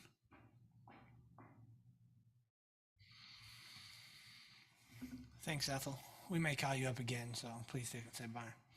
I keep thinking in my mind, like if somebody came to us as a planning commission and asked us for a conditional use permit, and this is what we saw, and they wanted to start doing it, I would be like, not even close. I'm not going to do this. It doesn't fit with what's being asked of you to start, so you need to get it up to speed and then go from there. That's how I would act if it was something that was not operating as. It's disappointing, a couple of things, that this has gone on for 21 years and it lands in our lap. It seems pretty obvious it should have been taken care of 21 years ago. I'm super disappointed that Harry's not here. I would have preferred a hospital bed hooked up to an IV in the back if it was me. I would have absolutely preferred him being here. And by him not being here, I feel like I'm not sure exactly how to word that correctly, but it's not a good thing. Yeah, I think that he's trying to ignore it. All it does is make me Kick it down the more road. disappointed. Yeah, and I don't want to be part of the next 21 years. I don't want to be part of the next year. This is something that should be taken care of. Unfortunately, it's going to affect people in a negative way. It's not operating now. Why are we going to allow it to open up and operate again if these things are out of compliance? That's kind of where I'm at. And I keep trying to budge off of it because, Ethel, I want to help you and I want to have some empathy in your situation. But boy, you're being put there by somebody that's not sitting here in this room tonight fighting for you.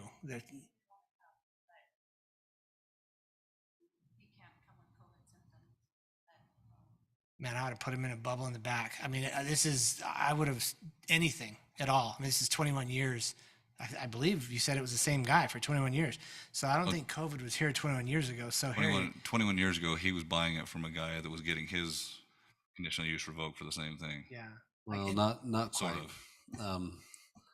He was buying it subject to getting conditional use approved. At that time, his boundary went farther east. Since the original approval in 01, he sold some land back to the church to finish their parking lot.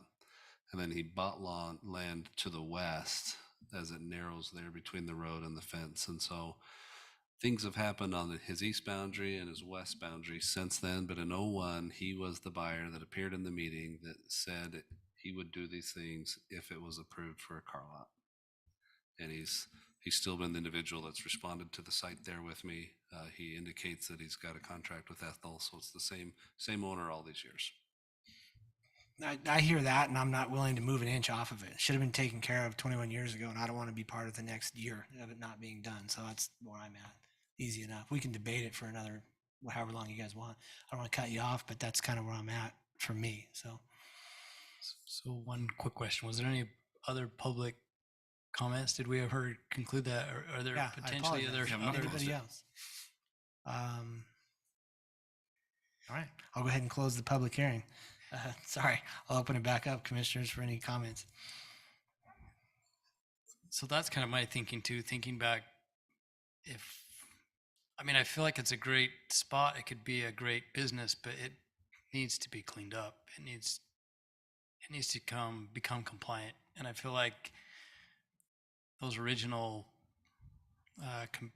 use permit that was granted,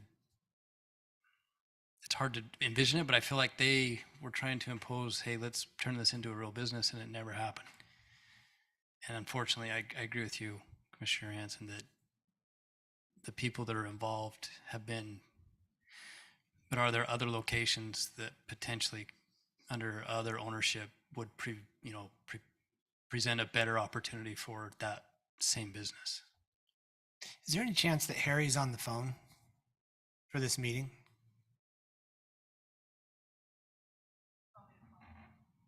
I think the chairman's asking IT if he Yeah, chose to call we have in. people call in frequently if they can't be here, if they're out of the area, and we talk with them regularly.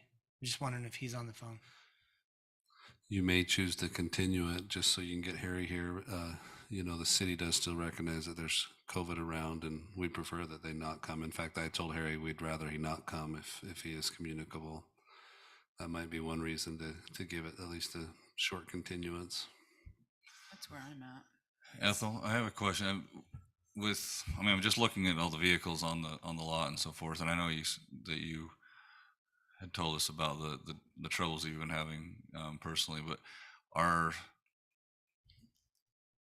the vehicles in a presentable manner where you can actually sell vehicles on that lot and so forth, or are they just kind of scattered around? No, and I've sold two. Yeah. I'm just trying to, so my ex-husband was the mechanic, and so he would fix everything. And so now I'm just trying to get rid of all of that inventory and just bring in new stuff. IT has confirmed we've had no call-ins, Chairman. All right, thanks. I would imagine, for Ethel's part, I'd imagine, that you could get rid of those, not get rid of it, you could move the trailers, you could, Yeah.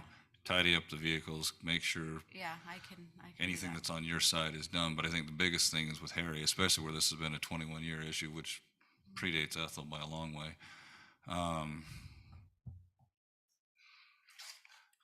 I think we could continue it, but for a very short time.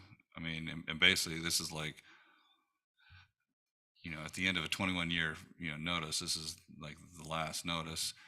And this is not an indictment of you, Ethel. But I think, maybe we go till, the end of the year, January 1st, and we say, look, at that point, it's got to be 100% in compliance. And that includes even the stuff, whether it's personal or business or whatever. The fact that we've got a used car lot here and then a whole bunch of used cars sitting on property owned by the owner of the land, whether it's with your business or not, it still looks like we've got a big giant sprawling used car lot that's out of compliance as a conditional permit. I think part of looking good, come January 1st means for you, trailers have to be moved, things have to be tidied up, looking good. But for Harry's part, if he wants to keep you on as a tenant or anybody on as a tenant, all that crap has got to just be And gone. it's gone. The only thing there is just the van. He took all the metal out, and the van and the Connex trailer that he has his personal belongings in is there. And I can make sure that the weeds get cleaned up if that's a problem too on his side. All of that is gone. So every vehicle other than the one Yeah, is gone? that he's waiting for the guy to come pick up Friday. If not, they're gonna tow it away to the junkyard.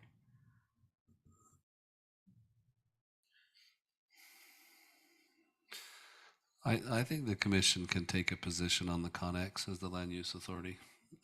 You've seen the conditions imposed by the prior commission for the conditional use permit, and if the commission feels like it should be removed as part of the conditional use permit conditions, I think you can take a position on that, and the landowner, because he is the same landowner as the conditional use permit, he's going to have to deal with your position.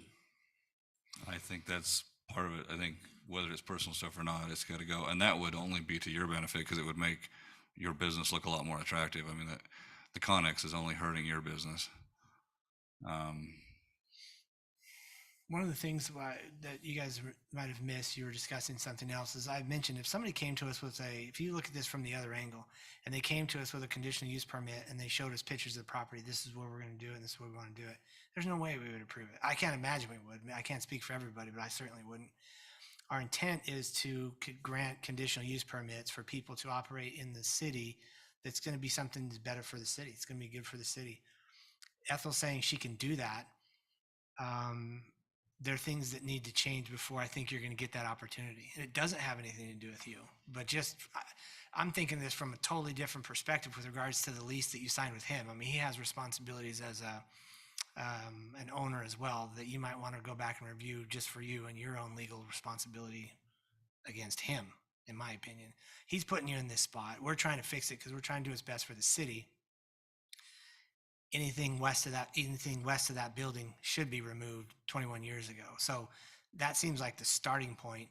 And if I'm hearing the other commissioners correctly, there should be talking about giving some time frame to have that happen.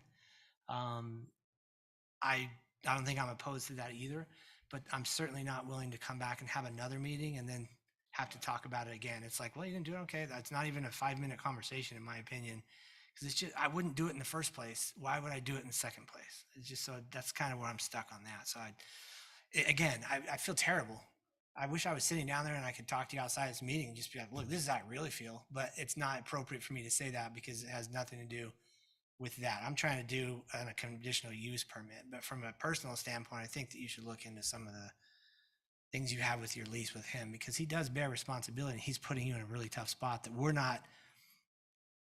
I'm not too excited about allowing you to operate a business because of what somebody else is doing, and they have a responsibility in that. Personal opinion. So you just want the Connex moved? Because that's the only Absolutely. thing. Absolutely. When you see that green trailer, I don't want to see anything there. And the conditional use permit back in 2001, it actually requires them to put down decorative rock right there, like where the cement pad is and where they put mulch and all that. Decorative rock coming this way a certain distance, which isn't there. So, I mean, we could even go a step further and say, Harry, you got to do that too before we start. So the rock that's right there in front of the food truck, the other picture? If we're gonna, when I think of decorative rock, Oh, on that side he wants decorative yeah, rock? on that side. And I don't know how far it said it had to extend out, but it did note that it needed to extend. So like where your concrete is now at a minimum, but then it extended it even further. And the whole reason for that is so we don't have the weeds or so it looks good. It looks kept up regardless of what's there or not there. So if there's nothing there, which is what the intent was initially, there's a lot of things that have to happen. And it sounds like most of that doesn't have anything to do with you. And that's why it's equally disappointing that he's not here, regardless of circumstances. He's probably smart enough. He knows he could have called in. If not, well, I'll give him benefit of the doubt and say he didn't know.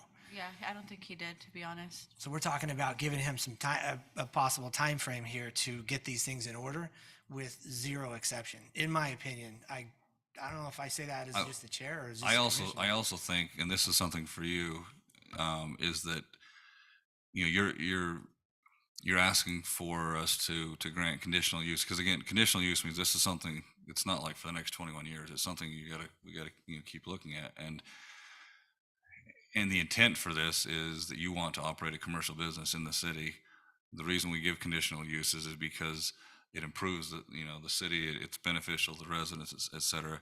And I think that this needs to look like, it needs to look like a well-run business that you're, intending to sell cars. I mean, everything from cars need to be, parked orderly or with, signage, et cetera. I mean, it needs to look like it's actually trying to sell cars as opposed to, a junkyard. And I promise you it will. Well, that's a big part of. It's not just everything, west of the green building. It needs to look like it wants to be a successful business. It has just been a really hard year Right. and a half. And I agree. And like I said, this is a 21-year issue. It's not just a recent one for you. For Harry, this is a 21-year issue that's got to be fixed. So you're saying Friday, everything's going to be removed? On Friday? Well, the white van. I didn't know that the Connex trailer. Did you tell him that he needed to remove the Connex trailer? I've asked him to move it multiple times, and he's got his own view about it. He believes that the city has permitted it. The city staff have not confirmed that belief. So I can let him know that it needs to be moved. I don't know if he'll do it by Friday because that's new, and I think he has to hire like a lift to come move it. But I can let him know. And there shouldn't be anything there. Like the van's the only thing there. By Friday, the van should be gone. I think there's other things there though. If There's there's nothing nothing- else except a van and a Connex trailer, Yeah, that's it. as of today. Mhm. There's a metal. number of final things. There's an electrical box there. There's a sign, and so there's a few things that are kind of there because of just the utilities. Yes, but But- nothing that we put there. Correct. By the way, this is recorded on YouTube where Harry can come back and watch this at any time and see everything that we're saying. Oh, So okay. in case Great. it gets I'll let him lost in know. translation from you, just say, hey, here's the whole thing. You should be Yeah, able to so hear everything. You should ask him to go back and watch so he will. sees what we said. When will you have the key fob for that BMW? I don't even, I could just have the tow truck come and move it to the other side. And the And the trailers we can get moved tomorrow. Everything we can get from that's on the back, where you're saying the back of the building, I can move it tomorrow. Are we just going to move it to the other side of the building where then it is not as presentable as we would want it to be? I can make it look presentable. Yeah. Because like I appreciate you as a key fob. yeah, I appreciate you as a business owner and saying the things you have. I think you mentioned you've sold 2 cars. If somebody came and said, we're going to open up a lot and we intend to sell 2 cars, I would question the conditional use permit. So I'm trying to look at this as there's a line in the sand that needs to be drawn somewhere on your part, on our part, on Harry's part, in order for this to work. And so if your intent is to sell 2 cars moving forward, I would have a very difficult time. No, it's not. It's If to you're get rid of everything I have now and have it looking like it used to. the trailers aren't for sale, right? So we stored all the stuff that we had out that they kept stealing. So we have them inside the trailers. Yeah. But I mean, if somebody wanted to buy them, I would sell them. So, but is that allowed in the conditional use permit, the original one with the trailers, and where are we at with that? You're asking about trailer sales Well, or they're using it trailer for storage? So the city's position is storing them west of the building violates the conditional use permit conditions. I don't recall anything about whether trailers could also be sold on the lot with the vehicles. I think the city would conclude that if it meets the other conditions of cleanliness and sightliness, that we wouldn't have an objection to trailers being sold on the lot. Okay, but I guess what I'm wondering is it okay that they're for storage, or should it be off-site storage? It's not okay that they're at that location, whether they're for storage or for sale. East or west? East or west? So if it's on the east side is approved for car sales. And so if But it's not for storage. storage in a trailer, I think you're outside of the car sales. I think that's what I was asking. So And they just have tires that we can go throw away. But it's not for storage. Yeah, I would throw away anything That's- you can. That would be a big That's, first step. but that's the problem with the trailers. If we just move them to the other side, all we're doing is moving it from here to here. We're just sweeping it under the rug because they're there for storage and they're not for sale. That's the question I was Well, asking. they're for sale. If someone wanted to buy them, I would sell them. But the only one that has anything in it is the gray one in front of the BMW that has the tires that we took off of the dirt that we can throw away because they're not good. I think the trailers need to go I know, it's kind of like, because there's too many out of compliance things that the trailers just, you haven't been in compliant with anything else. So you need to just have cars there. The trailers need to go. And maybe that could be added later, but Unless they're parked nice and orderly, right in line with the cars, and they got a for sale sign on them and they're empty. I mean, that's a big difference. But Yeah, it's- like they but can't this- just be just more junk stored. This is for sales only, not maintenance and sales. Right. Yeah, and again, if the landowner wanted to, if he was strategic, he could amend his conditional use permit and ask for a storage on more land and let the commission work with him on what that would need to look like. wouldn't we just see this again? Like, I don't know how I would be willing to agree with something like that. I don't think you would approve that either. So yeah, we would advise him if he wants to amend his conditional use permit that he would need to, bring something that would meet the standard of the city. Can we outline, I guess I'm just looking for a list. I mean, can we, at this point, we're relying it back on the conditional use permit that was provided, but it seems like there's some shady area there. Are we able to okay, by January 1st, this needs to happen and to be That's a really good compliant. question. So on this agenda item, the commission can make a motion to revoke. You can make a motion to decline to revoke, or you can continue the hearing. And if you were to continue the hearing, I think you could indicate to the applicant things that you need to see if you want to decline to revoke by a date certain. In other words, if the applicant wants to have clarity from you as to what you need to see so you don't revoke, I would suggest, especially coming to the west, that you be clear with what you want as far as the location of it. Let's say you want some decorative gravel. We need to reference as to where that needs to end, for example, so we can feel like the applicant has clarity as to what needs to be accomplished.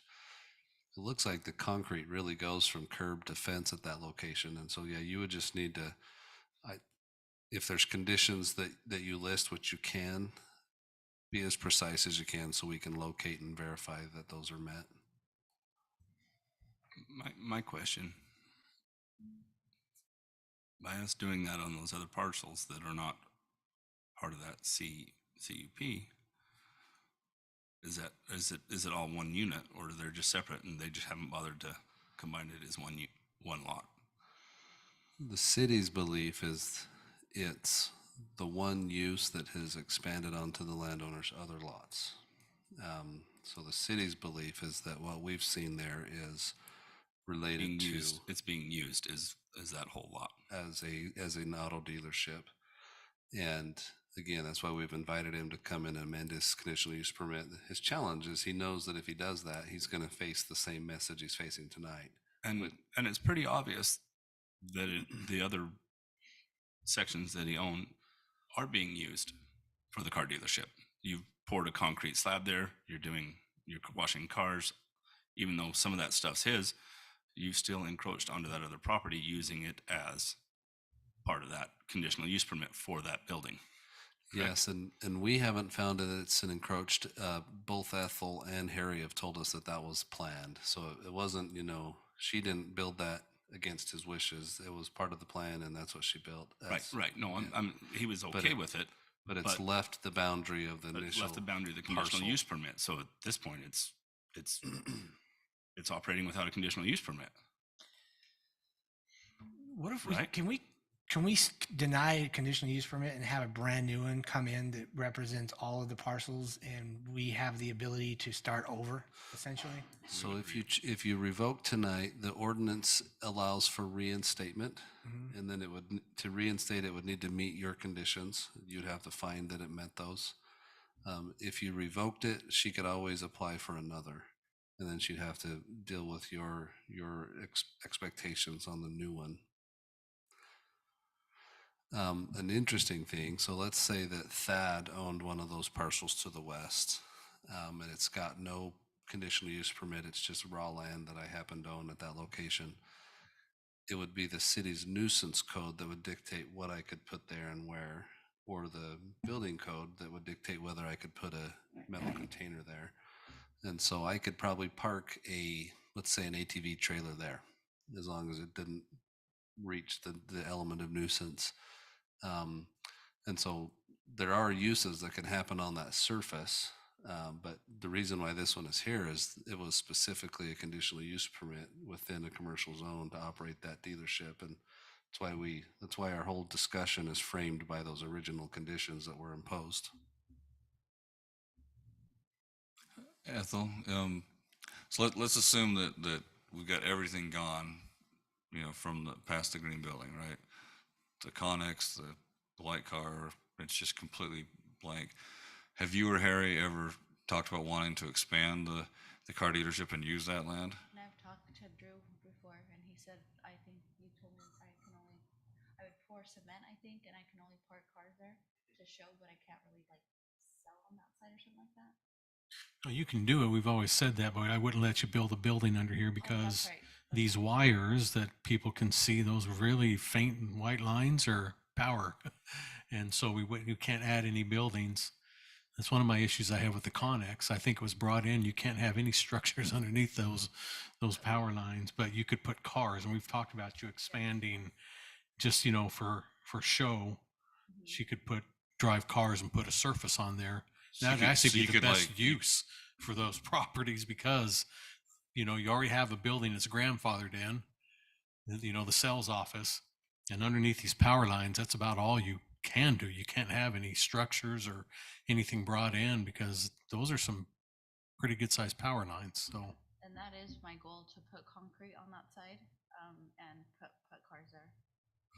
I think the better thing here would be get rid of that stuff, come in with a new conditional use that says we want to have, all 3 parcels here, no junk on this side. We've got you get your sales office, do asphalt on the other 2 lots and stripe it or whatever, and put your sales cars there for show. It would look a lot nicer. You could continue your landscape strip in the front just like that, and you'd probably have a lot more sales as a result of that.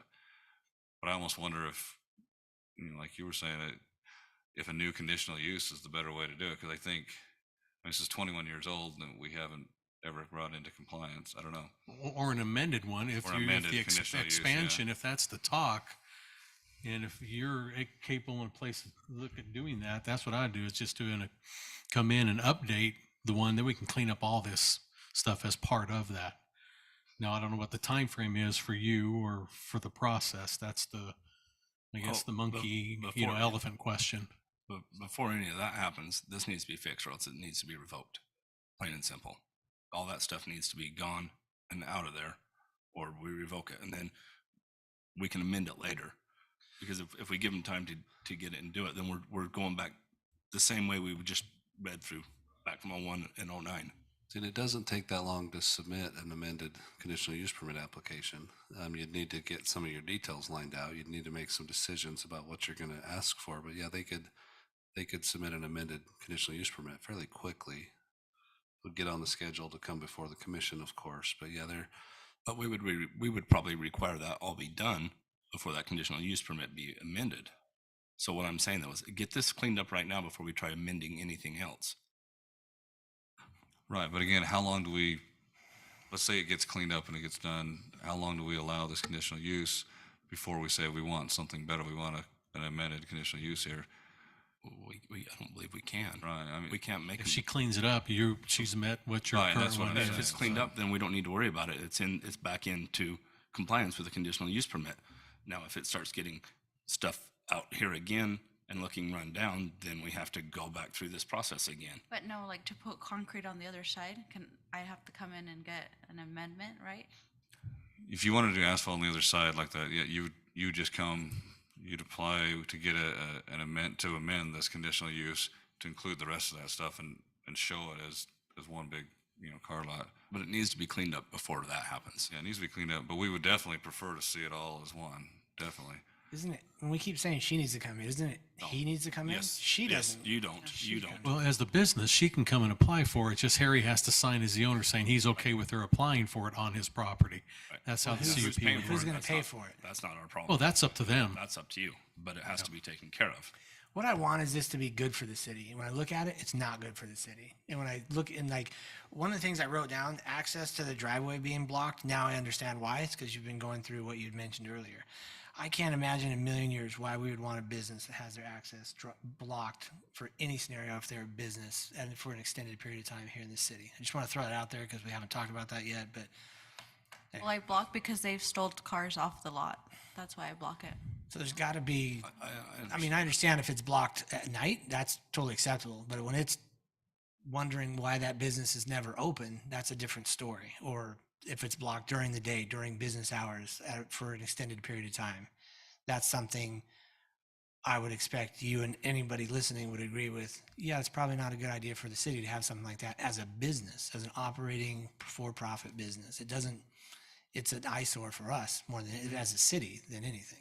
That's why I look at it. If I drive by there and it's closed in the middle of the day, I'm like, well, what's wrong with that? And I see that for 21 years or whatever the number, whatever the year is, whatever it is. That's not what we're trying to do. We're trying to operate allow businesses to come to us, get conditional use permits to operate a business in the city. And again, you've had circumstances that allow such for that to happen. If at some point, I would have expected somebody to say, hey, is there anything going on over there? Even if everything was up to shape, but it was still blocked for 6 months, I would still be having the same conversation. Like, that's not our intent as a city to have businesses like that. Yeah, there's very good comments that were exactly with what you were saying. If we're going to go that direction, we need to give some things that need to be cleaned up. Revoking it all together is another idea. It seems to be on the table. I don't know how we come to a consensus about which one of those we want. I certainly know where I want to go. I'd personally like to start over completely and say, because again, I'm looking at this from a brand new business coming in saying, all right, here's what we're looking at and this is what we want to do. And we want a conditional use permit for it. I would say no until, and then we would outline some things that we needed to see that I would think would be standard to any business that come in, and making it look presentable would probably be the top of the list. So that's where I'm at on it. I do have a question though. Is your lease agreement just for the area that's east of the building? Or does it include any of the land that is west of the building? What does your lease agreement say? To where the concrete ends, to where I poured Concrete the ends. concrete and back of the building. Is that even valid? Can you have a lease agreement for a piece of land like that that doesn't have a conditional use permit and you use it?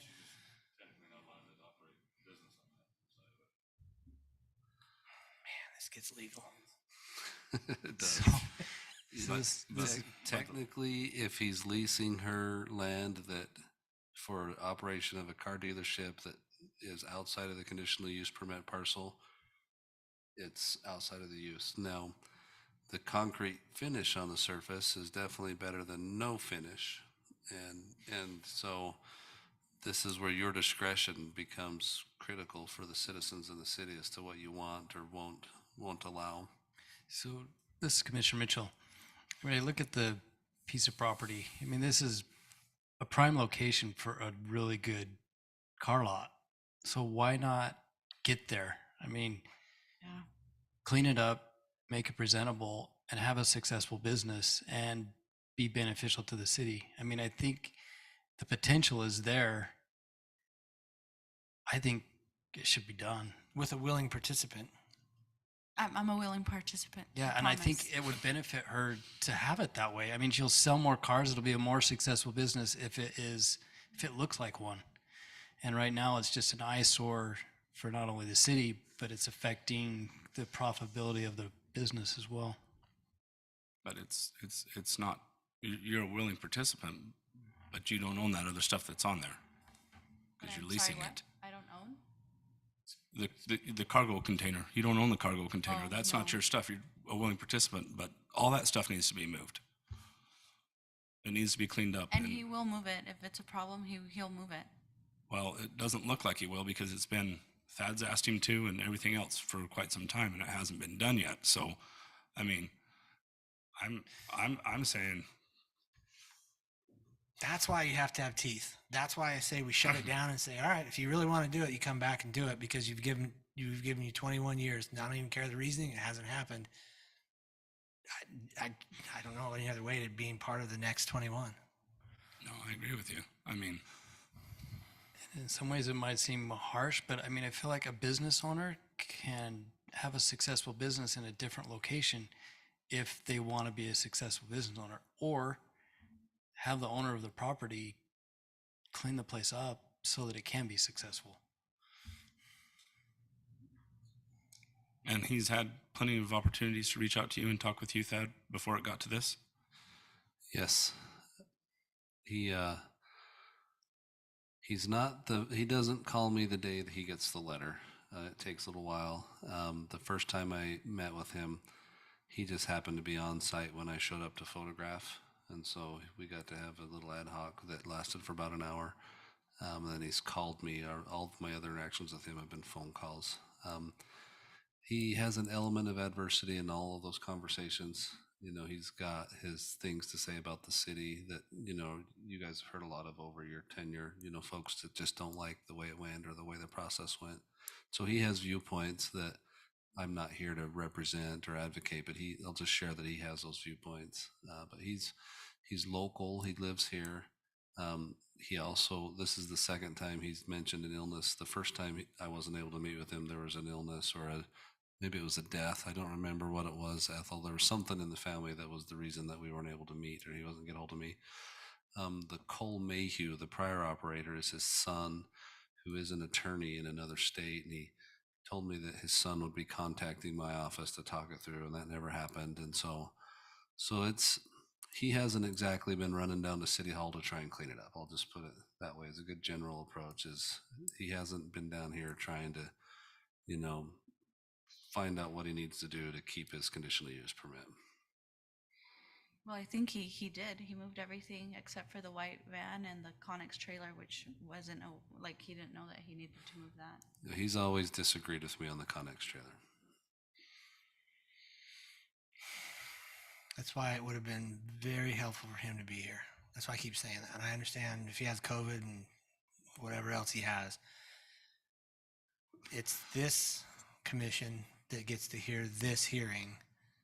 And that's where I'm at, ladies and gentlemen. I'm done. I want to shut it down, especially knowing that he's been confrontational. Yeah, I don't have any sympathy. I have a ton of sympathy for you. Enormous. But it's not you that put yourself in this position. Yeah, that's where I'm at. So you can keep talking and come up with something. Somehow we got two directions we can go. That's where I want to go.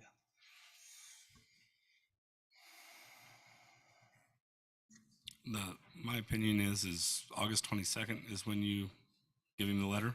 August 19th was the letter date with a September 2nd compliance, which is a pretty quick turnaround. Okay, but here we are, November 16th, and it just got moved off in the last week. That stuff just got moved off in the last week because when I drove by it the first time, the decking was still there and some of that other stuff was there. When I drove by today, the decking was gone, but it's not moving forward, and I agree with Commissioner Hanson.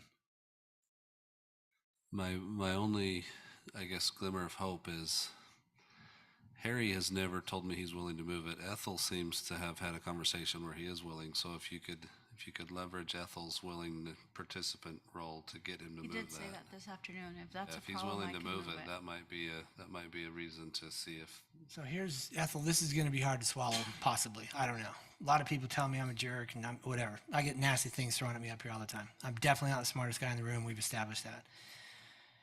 Even if I look at this situation right now and I wonder if it's really a viable car business. Now it's your business and you're saying that it is. I question that based on what I'm seeing in front of me and what I'm hearing you tell me.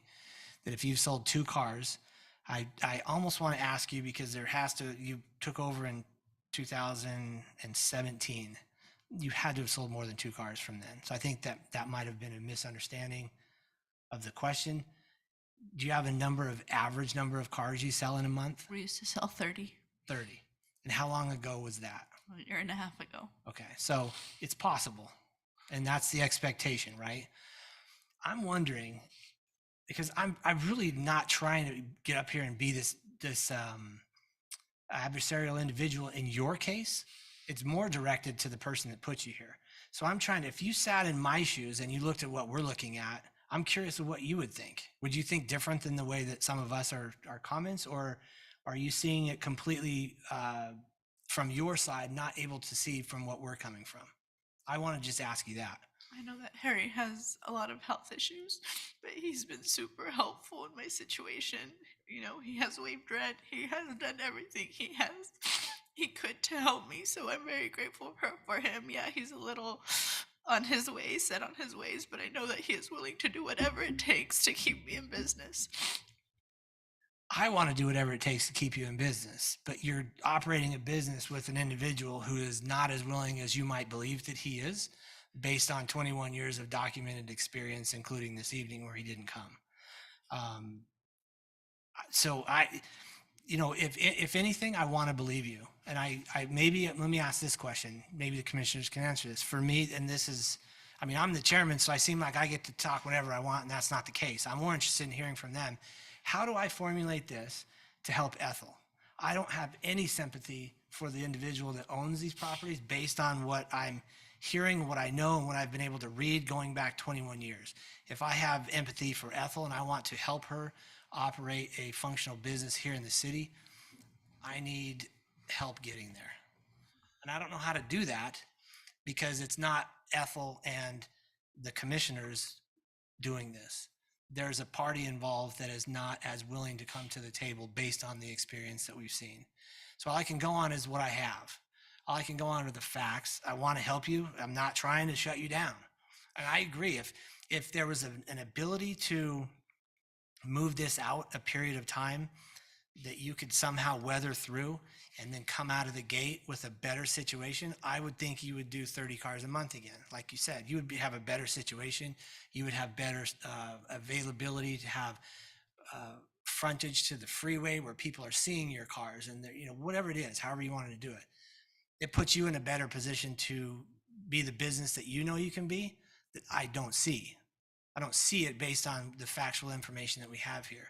So I'm trying to get there. I want to get there. I'm not trying to shut you down. I'm trying to shut your partner, or not your partner, the owner down. I'll straight up tell him. If he was here, I would tell him that. We wouldn't even be having this, actually. If he was here, I would have probably said I need a motion because it's a waste of our time. But because you're here and there are circumstances that you're telling us, I feel I'm not trying to be the bad guy here, but I have to do what's right for the city. And right now, this isn't right for the city. That's why we're getting complaints, we're getting calls, and that's why we're here. In my 5 years doing this, I've never even had one of these come to us as a revocation. Never. Didn't even know it's possible. So this is new to me too. So I don't know what I'm doing either, but I know I'm not happy with everything outside of what I'm seeing around you. I think the only thing that's his is a Connex trailer. I don't see it that way. Again, when you told me you sold 2 cars, prior to me asking you again, you told me you sold 30. I don't see that. I see a 2-car dealership that's locked up all the time. I can't have that. We can't. That's just from my depression that I've had. I understand. So if I'm going to take a bet on you moving forward as one voice of this commission here, I've got to feel a lot more comfortable about that bet that I want to place. I understand it's a harsh reality, but that's where I'm at. I want to bet on you. You seem like you're totally willing to do it. There isn't any part of me that any point in this conversation from the time you stood up where I've doubted you. What I see it's not connecting. It's not the same. If it needs to be, like I said, if you came to us tonight and you said, hey, here's the situation and we saw this, I would have said no. It doesn't operate like we want to have businesses operate in the city based on what we're seeing. So I want to get there.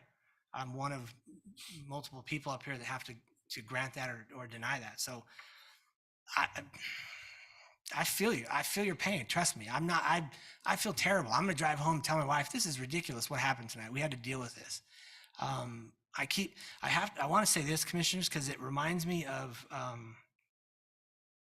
a couple meetings ago when we had to deal with that piece at Coral Canyon that was the original Coral Canyon. They built Coral Canyon around it, and then they should have fixed it maybe then, but again, 50 years later, it's a problem for us. It frustrates me because I really wish it would have been taken care of, and it would have never got to this because now it's somebody else's issue. And I feel bad, but I don't feel bad enough just to go, hey, let's just do it. Whatever she needs, let's do it and get her going. I can't do that because I don't know if it's going to get better. There's not enough parties involved willing to do it to this point that convince me that that's okay. I've done enough talking, but I'm sorry. That's where I'm at.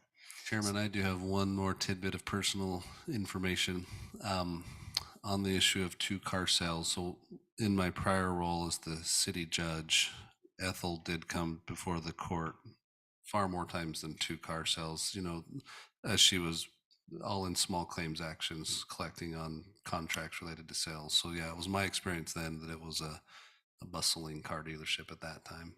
So if with that being said, that between you, me, and a tree, or I guess you and me, what is the best way? And maybe you can't have an opinion, but I'm asking for help getting the best way where that can happen again. Where you've seen before, we can get back to that, knowing the facts that we have here tonight. I can't get there yet, but I want to. I think the greatest way to motivate somebody, so in theory, if you're granted a conditional use permit for the first time after a public hearing, you've got an entitlement, and you should want to protect and keep and invest in that because it's an entitlement granted by the land use authority body. So the best way to motivate them is to revoke it because they've lost an entitlement. Now, Ethel's come here in person. She shared with you some of her personal issues, and there might be a good reason that the land use authority chooses not to take the strongest motivating approach. There's also the time of year and other things that all can validly calculate into what the commission decides to do. But yeah, the most motivating way to get somebody to comply is to revoke their entitlement and ask them to, come back and apply for reinstatement when they've met the conditions. So Ethel, see what I'm saying? The best thing for us to do I just need time. is to hurt you, which I don't want to do that. What do you want? Perfect world, what would we do? I just need time. Give me till January 1st and no, December 15th. Let's say January, just whatever. It's easier. So January 1st, if we give you till January 1st, you're under the expectation that you can get things in order. Yes. And we're going to have to outline what that is. Mitchell brought that up earlier for not only you, but the other party involved in all this. That's going to help you get back on your feet. Yes, I will. I want to bet on you. I really do. Like I said, I'm not trying to shut you down. but- Promise I won't let you down. I'll hold you. Hold on, let me write that down. Hold on. So Jason, It's not me. here, It's all of us. It really is. here's what I'd like to say. I think we should do. I think we should continue it till whatever our first meeting in January is, January 4th. And I think part of those conditions are, Ethel's conditions are the traders have got to be, the traders have got to go. And your part of the business needs to be spotless, make sure it's good, but also we need to see real intent to start trying to operate it as a business. And I understand it's hard when you've got children and you don't have anyone helping. I get that, but however you manage that, there's got to be real intent to try and operate the business which is beneficial for you too. So that's on your side. I think on Harry's side, it's 100% zero tolerance. I mean, everything south and east of the green building is gone, like spotless, west of the building is gone, and Or at least be on the call. but it needs to be gone, and it doesn't come back. I think like if it comes back, it's just I think at this point, if stuff gets stored back on there, then it gets revoked.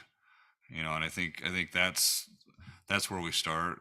And that way, for you, knowing that, look, we want to help you, we want to work with you. I appreciate it. But Harry also needs to be, he's got to toe the line and say, like, this is 21 years worth, which is not on you, but it is on him.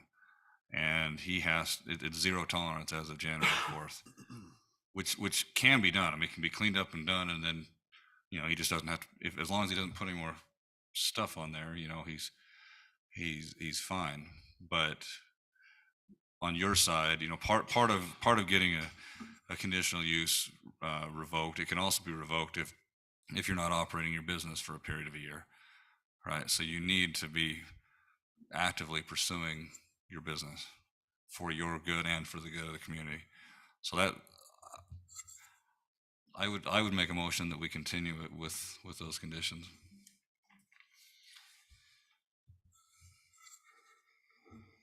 Was it landscaped? I'm sorry. To the west of that concrete pad? Did I? I don't believe so. I think that it was. That wasn't in the original condition. Well, we'd have to go find what the site plan looked like because that's all it said. We'll have to. We'll search and see what we can find because that's the only reason they would have put that on there because they obviously showed an area over there. They said, now this has got to be no storage or anything. It can only be this. So we'll have to find out where that line or do the best we can in researching that. And we'll have that for you in January. But in this case, I think you just need to say everything cleaned off. The weeds cut down or gone, burned, killed, Connex gone, nothing on the concrete, and everything kind of cleaned off is the simplest way to do it. Like the condition said, it's either, crushed rock or just leave it in its natural state and that's it. I think you can pull that off. I think Harry may not want to do it for us, but I think he'll do it, for Ethel. That's what I'm hopefully banking on. So From walking around there, I think the crushed rock that was expected was replaced by the concrete section is what my Stops there, observation and was. that was as far as it needed to go, because it didn't say, right? I'm looking at it right now. which is even better because weeds can't grow in the, I'd rather be the concrete. That's why I kind of told Ethel that if I have my choice between crushed rock where weeds going to grow or concrete, I'd take the concrete. I just can't have anything on it. So Overnight, right? You I can would wash a want it. car on it yeah, you can wash a car on it. because it moves, but no maintenance, no nothing like that on it. I have one random question. When you said you were broken into and some cars or keys were stolen, did you file a police report? We did. Okay. I'm so glad you said yes, because if you said no, I'd be like, you're really not trying to operate a business, or you would have done that. So we I did. was okay. 100% in you now. I believe in you. You can look it up. That's also a report that Harry had. That report is common between both her and Harry, that there have been some theft problems. Is there anything as a city we can do to, I don't know if assist is the right word, but prevent this in the future? We're not very good at preventing car thefts. We do investigate them pretty good, but not all car thefts are solved either. The hard part with cars that are on a dealership is sometimes the title is in an interesting state, so there's a challenge with determining who really owns it, and finding it, locating it, and being able to finish an investigation. So occasionally an officer's in the right place and time to interrupt a car theft, but mostly it's something we investigate after it happens. Do you carry insurance that covers your inventory? So is the theft covered under your insurance? Not the keys. They didn't want to cover the keys. Keys? They wanted to cover the whole vehicle if it was stolen, which a couple of months ago they did still 4 vehicles. And not only that, we had the cars on the rocks, and then someone that was drunk hit 4 of the other cars. So it's just been a nightmare.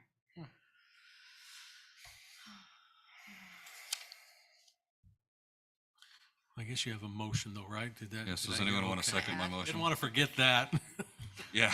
add I was like, what wait, he- I'm like, I don't know. You want to add what he recommended to your motion though? You talking about having all the weeds and so, yeah, I think, so I guess, so the motion is that we continue to January 4th, and that on Ethel's part, the traders are gone.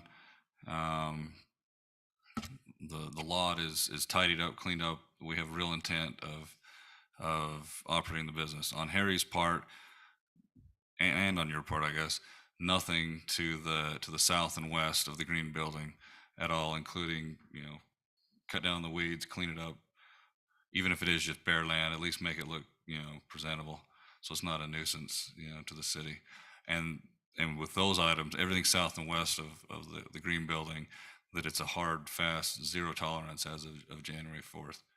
And then with regards to showing intent to pursue the business, that's something that, we'd have to, review on an ongoing basis. But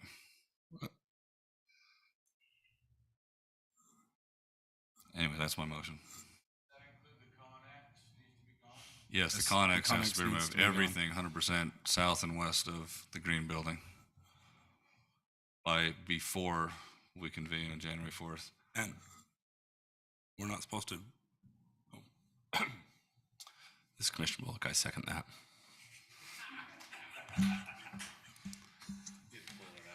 Well, I wanted, the rest of the property shouldn't have anything stored on it until